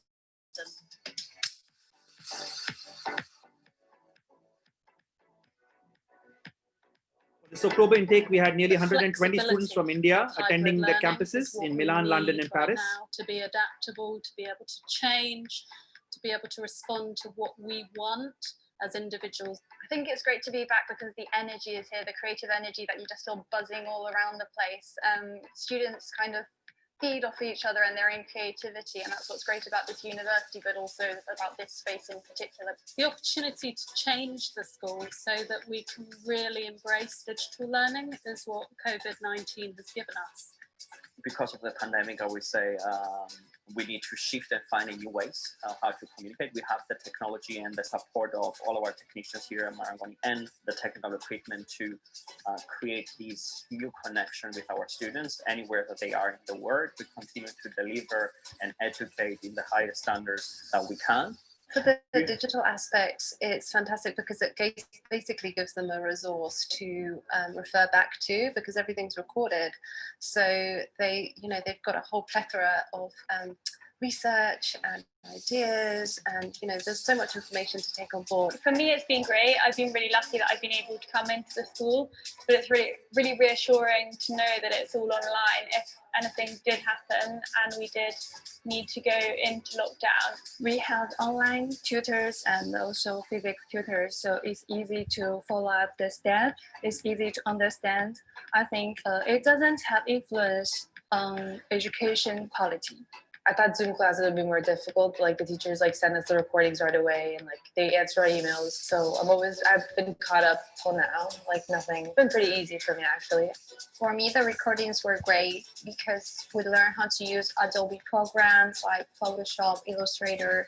So to be able to rewatch those lessons while I was working on the programs was pretty useful. Sometimes, I want to go back and listen to the materials again. And this year is the first time I'm actually able to do that. So that really helped me. What's great for me is that we're able to embrace that global community and work together across all different time zones and to learn how we can be together again in the future. Join us for hybrid learning at Istituto Marangoni, London. Thank you very much. And we have really invested in the latest technologies, and we're one of the first schools in the world to adapt to this. So we look forward to see you here. You can contact me. I'll share my details. Thank you so much. Thank you, Rahul. Thank you very much. So moving on to the next European school here, one of the top B schools of Europe. I would like to invite Mr. Toljit Panging from SPEC Business School.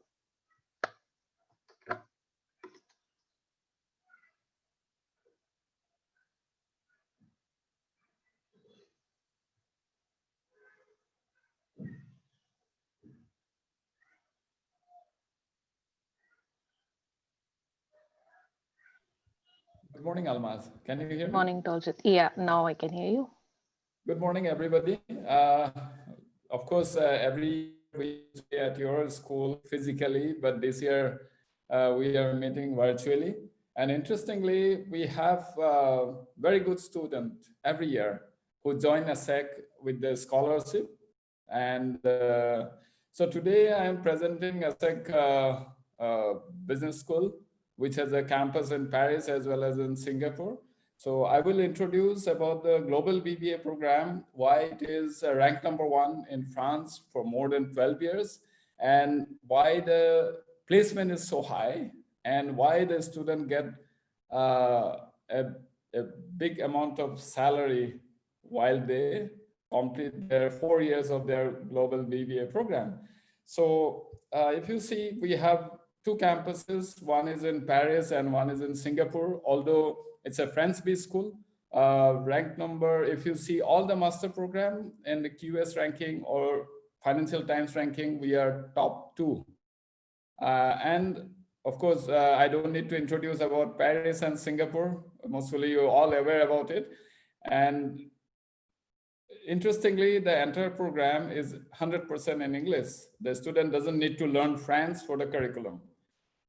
So we are creating the global manager since 1907, and there are a few alumni which you can see in the screen. Of course, you can find more in the website as well as in the, you can Google it.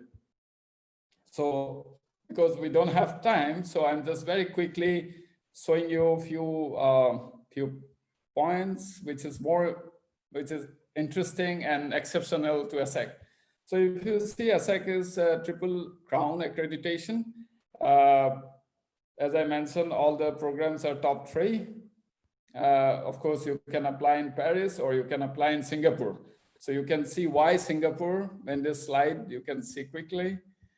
And why SPEC Global BBA students, they have a higher placement, right? Even before they complete the curriculum. You can see, because what we believe in learning by doing, it is not only in the classroom learning, it is also in 4 years of the global BBA program, the student, they work more than 10 to 12 months internship in different companies.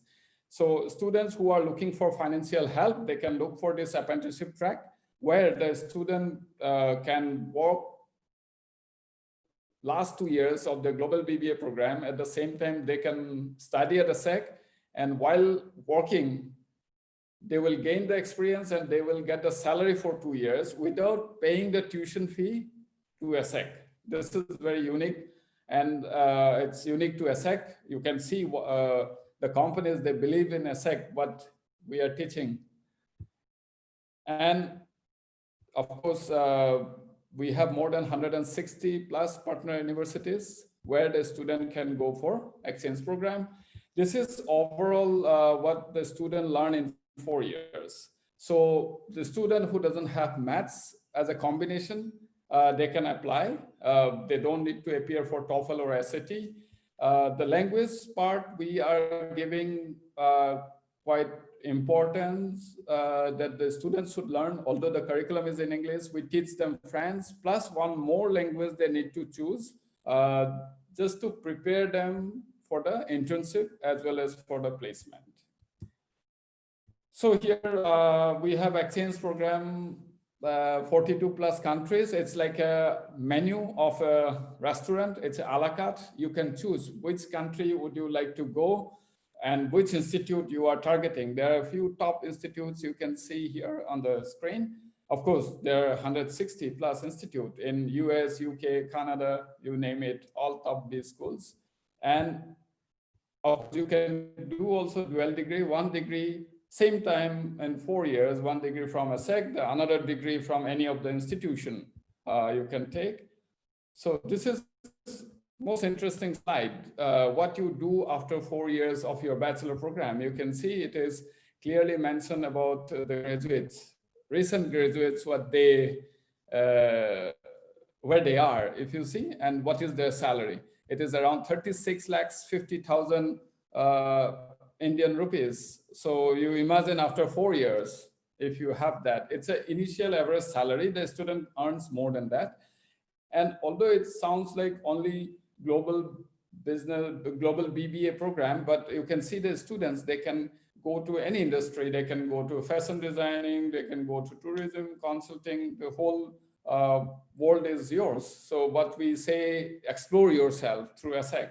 So you can see the placement part. It's more than 96% of students, they get placement less than 6 months of their graduation. And in fact, interestingly, 64% of students, they get job before they graduate from SPEC. And of course, there are a lot more to say, a lot more to talk about SPEC global BBA program. But most interesting thing is the deadline is coming in the 2nd week of Jan.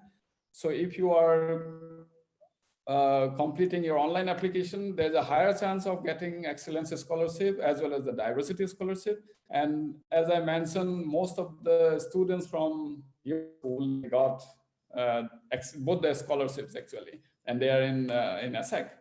So no entry test, no TOEFL, no IELTS required.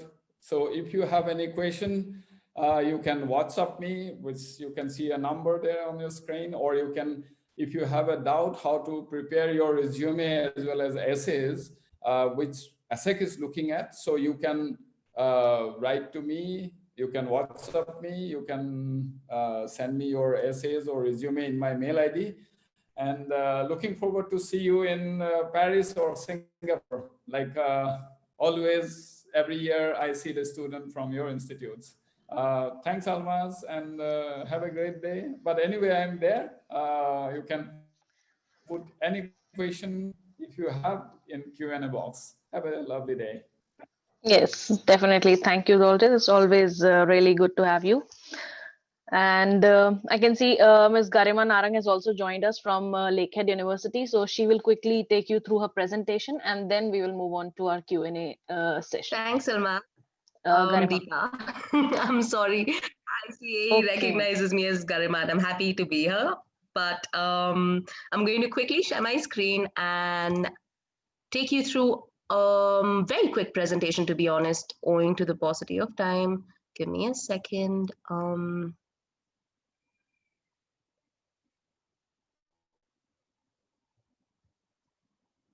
All right, guys. So my name is Deepa, and I work with Garima to represent this wonderful institution called Lakehead University. We're a university that is under 10,000 students in the province of Ontario, in a city called Thunder Bay. That's a 1.5-hour flight from Toronto. We're also ranked education in the top Sorry two to universities. interrupt, but I'm not able to see your screen, ma'am. I'm so sorry. It has not started yet. Yeah. Yeah, the screen is. Yeah, now it's there. It's there. Now it's there. It's there. Okay. I'm going to quickly put it back up. Can you all see it now? Yeah, it's there. All right, lovely. So like I was saying, we're also ranked by Times Higher Education in the top 2 universities under 10,000 students. What we're looking at is students across the spectrum. So we're looking at programs like, we're looking at undergraduate, we're looking at masters, we're also looking at PhD. So students can really pick anywhere from across 86 programs, undergraduate and graduate included. In terms of diversity, we have over 9,000 students, out of which 1,400 are international from 80 plus countries. They're obviously spread over across 2 of our campuses. So like I said, we have one campus in Thunder Bay. That's a 1.5-hour flight from Toronto. And we have another campus in Orillia. That's a 1.5-hour drive from Toronto. Orillia primarily offers arts and sciences undergraduate programs. Thunder Bay, our bigger campus that started back in 1965, offers the entire range of arts, sciences, engineering, health sciences, and natural resources management. One thing that I like about Lakehead very personally is that because we're under 10,000 students, we're able to maintain smaller class sizes. So we're looking at a ratio of 15:1 at Thunder Bay and 13:1 in Orillia.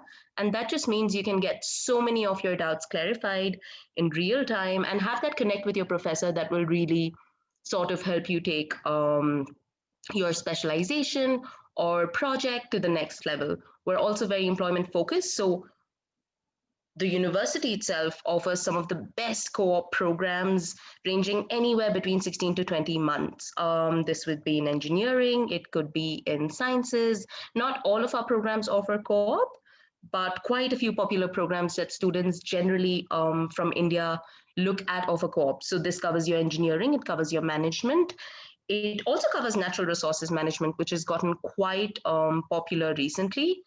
We look at an average of 94% employment, although some of our programs see 100%.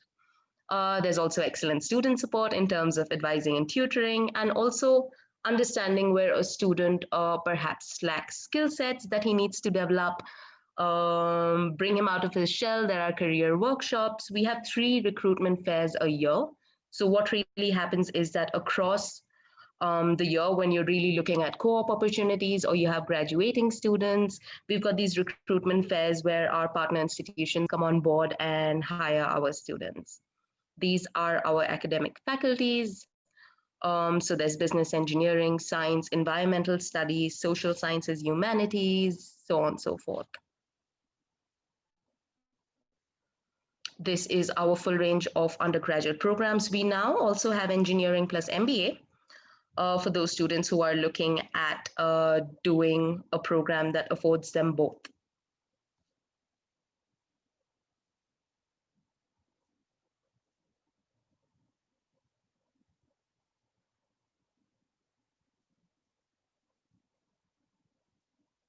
So we've got some really good scholarships, and these are academic only. No application is required because when you do submit your documents, we're going to look at your academic scores and then put you in that scholarship bracket. The first scholarship that you're looking at is between the range of 75 to 80%, which is a $6,000 one-time scholarship only.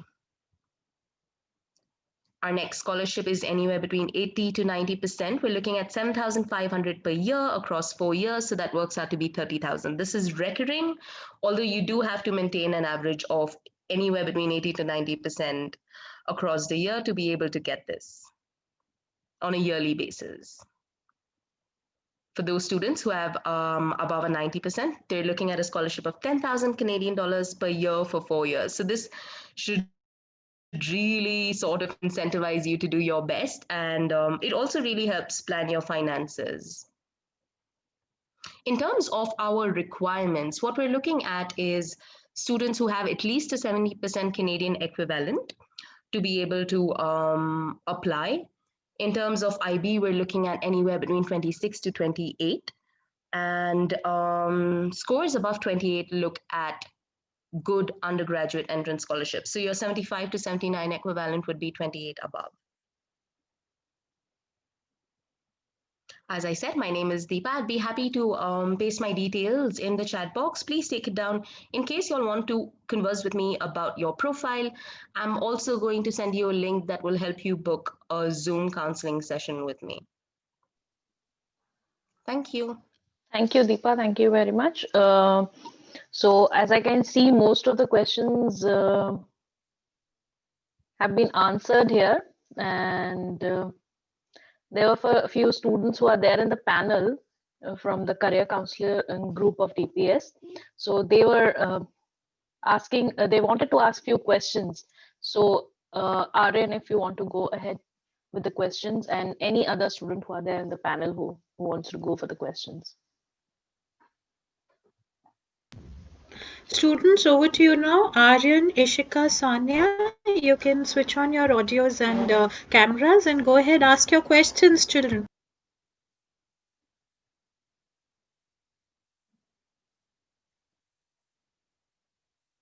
So meanwhile, Yes, they're deciding. Okay, go ahead, go ahead.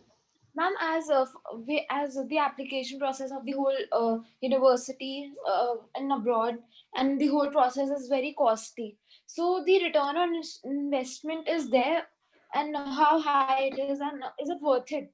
Like, I wanted to know this. So it is generic for all the universities, or you want to ask No, this it's a question to a genuine question, specific? Okay, like to so all. any one of you can go ahead and answer that. I'd be happy to answer that. Yeah, sure, Deepa. If you'd like. All right, lovely. So in terms, I understand that the cost of these programs could be higher than what you would find in perhaps your own country. Studying over here is relatively cheaper. There's a lot of benefits to studying in India. You're around your parents. But when you're really taking that step to go abroad, right, it is not just about studying. It's a lot more about how your life is being shaped through experiences, through different styles of studying. There's a lot that countries like Canada, UK, US afford you in terms of education styles that you wouldn't really do in India. Having said that, I'm not obviously saying that our education system isn't at par or better. I am saying that your experiences really make you. And even when it comes to return on investment in terms of job opportunities, pay scales, like some of my lovely colleagues have spoken about the kind of average wages you're looking to earn abroad, it is definitely a great return on investment. Another thing that studying abroad does is make you independent. When you're here, there is so much of help that you're getting from everyone around you that you're not really independent in the true sense of the word. And that is one thing that you're going to learn when you go abroad, how to really shape your life for yourself. So all in all, when you are taking the plunge, I would suggest you do it. Thank you, ma'am. Okay, you know what? Should I add to it? If you Yeah. don't mind. Okay. Okay, so I'll just stick to the return on investment bit. Now, from a Canada's perspective, you can start working from day one you land in Canada. So there are part-time jobs available uh, the day you land in Canada. Of course, you'll have to apply to those individually. Second, a university offers co-ops. Co-op is again a return on investment. An average a student makes during a co-op is around 10,000 Canadian dollars at University of Ottawa. That's your second return on investment. And I'm just not talking about return on investment in terms of the money that you get back, but it is also in terms of the Canadian culture that you learn. It's also in terms of the international experience that you gain. Now, third is once you've graduated, now most of the students, when I say we have a 95% placement rate, or we say we have a 80% or a 75% placement rate, what we mean to say is that there are job opportunities available immediately after you've completed your graduation. And these opportunities are available because of the co-ops and the experience that you've gained in the 4 years that you are at the university, which includes your part-time jobs, it includes your co-ops, which are of course related to your studies. All that adds up to your final work. And when you have, say, around 1.5 years of experience while you are studying, it is easier to find a job. Now, the returns are, in fact, if you actually look, the average that a student makes at University of Ottawa is around 80,000 Canadian dollars annual. Your tuition is what, 80,000 Canadian dollars in 4 years, or so ideally you will be able to get back your money that you invested or your cost to tuition in say 4 or 5 years, which is not a bad return in terms of what you would make here in India. Because in India, you might not be able to gain the relevant experience. You might not be able to work part-time because there are no part-time jobs available in India. At least being from India, I would know that better than anybody else. And the kind of experience that you get here in India, even while you're doing internships, are mostly not relevant to your studies. So all that helps when you're looking out for jobs and return on investment in a foreign country. Just to add to what Divya and Deepa said, from a Canadian education perspective, you also get 3 years of stay back option. So after you complete your 4-year degree, you have 3 years to experiment with jobs, experiment with career paths. You can move on from one province to another. So the kind of exposure that you get in those 3 years is definitely worth the investment that you're making initially. Yeah. Thank you. Thank you, Niharika. Thanks, Niharika, for that. Thank you so much. Divya, you marked one question to be answered live. I think I would have. I would have. Yeah, made regarding the sports thing. Okay, now all universities offers. I think most of us here would offer sports on campus. There are club activities that you can be a part of. We have the league matches that, of course, you can participate. And then once you become a pro, you can also go participate in the Olympics, because 8 of our students have won Olympic medals and have won Olympic medals. That said, there are no particular courses that we offer. There are sports sciences, which are, where you are taught what angle you need to stand when you're hitting a ball in cricket, something like that. So there are sports sciences program that you can apply to if you want to learn sports sciences. You will not only be learning sports sciences, but you'll also be learning sports management. So it's a mix of sciences and management. Thank you, Divya. Thank you very much. So students,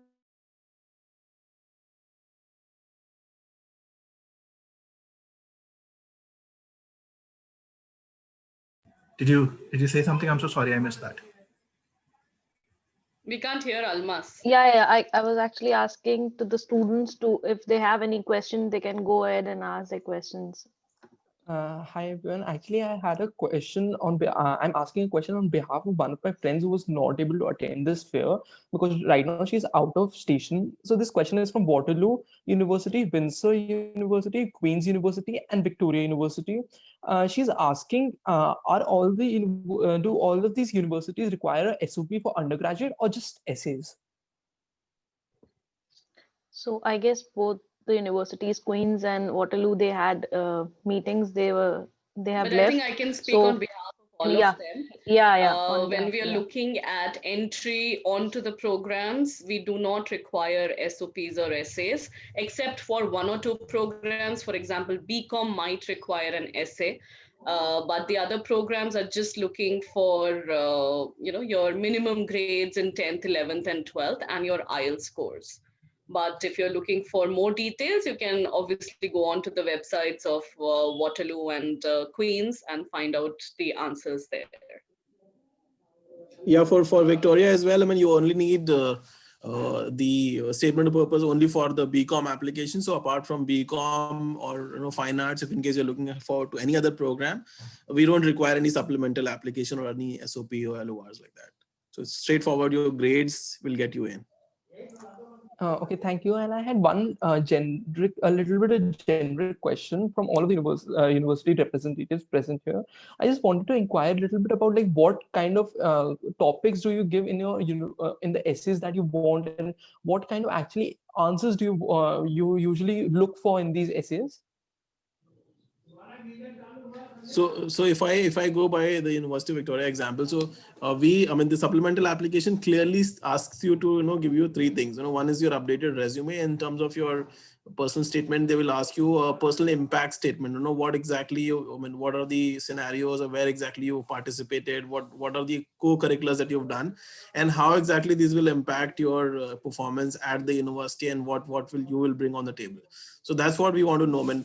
And plus a roadmap to your further education. After this education, what you are going to do in your further life, how exactly this education is valuable to you. So this is what we look at. Others can highlight if they're looking at something else. It's the Thank you, same for me. Saurabh. Yeah, thank you. So we'll move on to the next question. So this is also for the Canadian universities. The question is, what is the scope of landing a job as a criminal lawyer or just in course of law in Canada after you have done JD and further studies? I'm so sorry. I couldn't understand JD. Juris Doctor, I believe. I Okay, really Juris don't Doctor. know. Okay, Juris Doctor. Okay. Okay. Yeah, I think Yeah. so. Okay. So from a Canada's perspective, I think I talk from all universities who have a law program to offer. Now, at the University of Ottawa has the largest law program available in Canada. However, there is no direct entry into the law program. You need to do an undergraduate degree, or you need to have a bachelor's degree before you can apply to the law program. Now there are only two laws that are practiced in Canada. You have civil and criminal. So you'll have to choose one of those fields, and maybe if you want to specialize in other areas, you can always do that. There is now again Juris Doctor. We have a program in commerce with Juris Doctor available, but those are only for French-speaking students. I don't think a lot of universities in Canada will have a JD program available. Okay. Almas, Anyone else? can I repeat one of the questions of the student? I think that Yes, needs Astha. more clarity.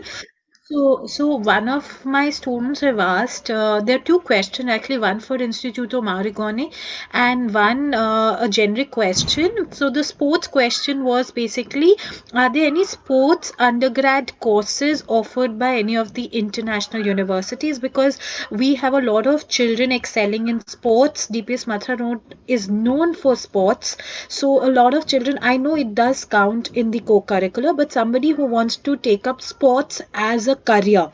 That was asked by Jannat, one of our students. And another question was, what is the fee structure like for the fashion courses at Instituto Marigoni? Is it different, varied across campuses? That was a question asked by one of the students. Okay. Thank you, Asta. I'll just answer regarding Marangoni's fee structure. The fees in Europe are more similar. Only, of course, you pay in euros when students attend the Milan, Florence, or Paris schools. So it's approximately 24,000 euro. That's approximately 19 lakhs per year is the tuition fee. and it's about 20,000 pounds if you go to London.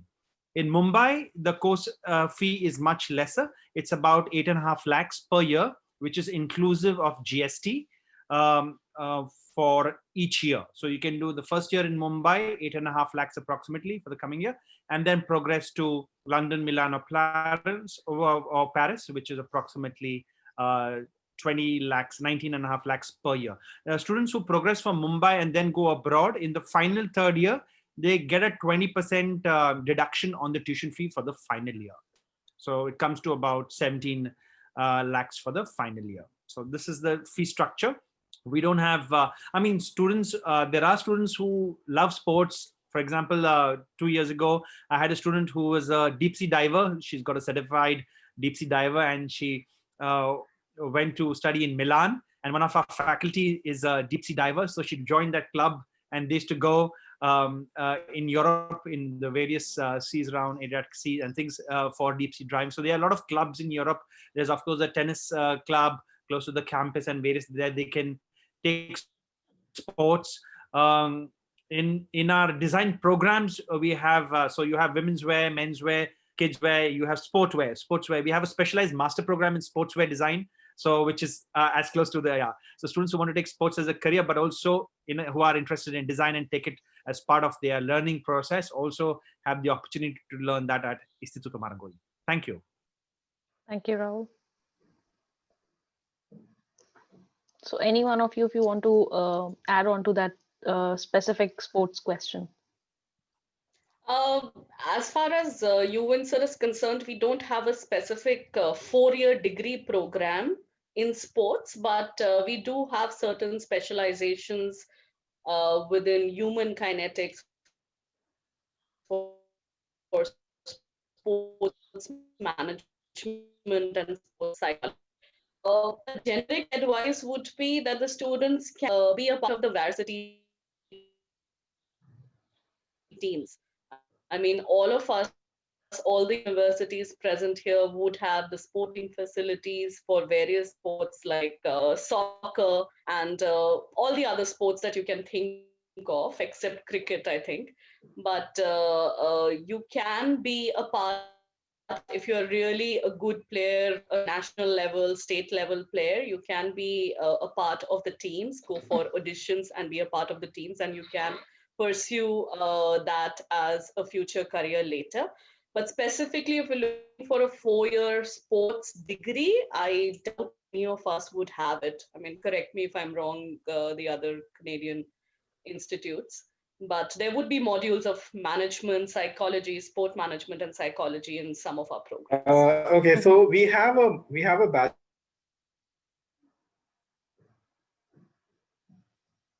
bachelor's degree. It's a specialized degree in sports sciences and sports management. It's a mix of both, and it's a great program if you're looking for a course in sports sciences. I think I'm going to share that link with everyone in the chat box. If you can just give me that'll be very nice, sir. Yeah, definitely. So I wanted to ask Trinity regarding this.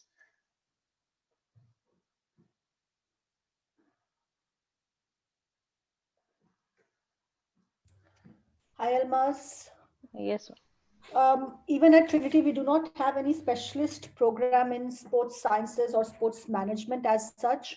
But yes, there are ample opportunities as far as the student experience is concerned. Trinity, in any case, prides itself on academic rigor and a transformative student experience, which is based on engagement outside the class, and our sports clubs form an integral part of that experience. So we would have state-of-the-art sports facilities for almost all sports which are available on campus. But as far as a formal degree is concerned, no, we do not offer anything related to sports as such. Okay, thank you, ma'am. Thank you very much. So students, if you have more questions, you can post your queries in Q&A box, or you can directly write to all the delegates present here. They've already shared all the details in the chat box. So Astha, over to you now.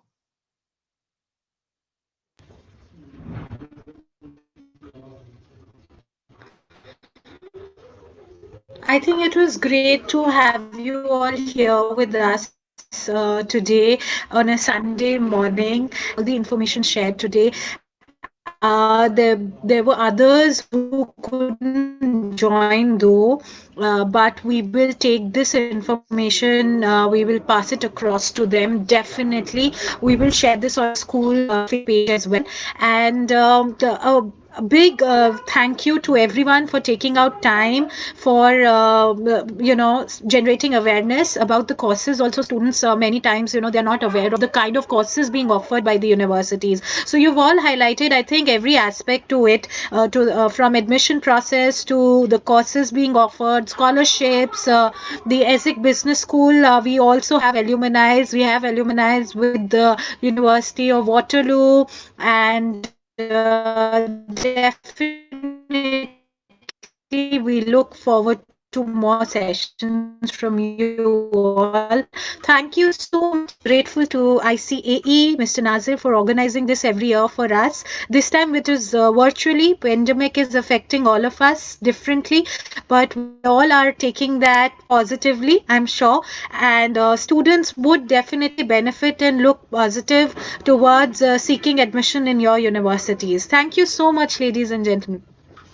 Thank you, Asta. Thank you very much. And thank you, everyone, for taking your time out. And stay safe and stay healthy, everyone. Bye-bye for now. Thank you, Asta. Thank you, Almas. Bye-bye. Thank you.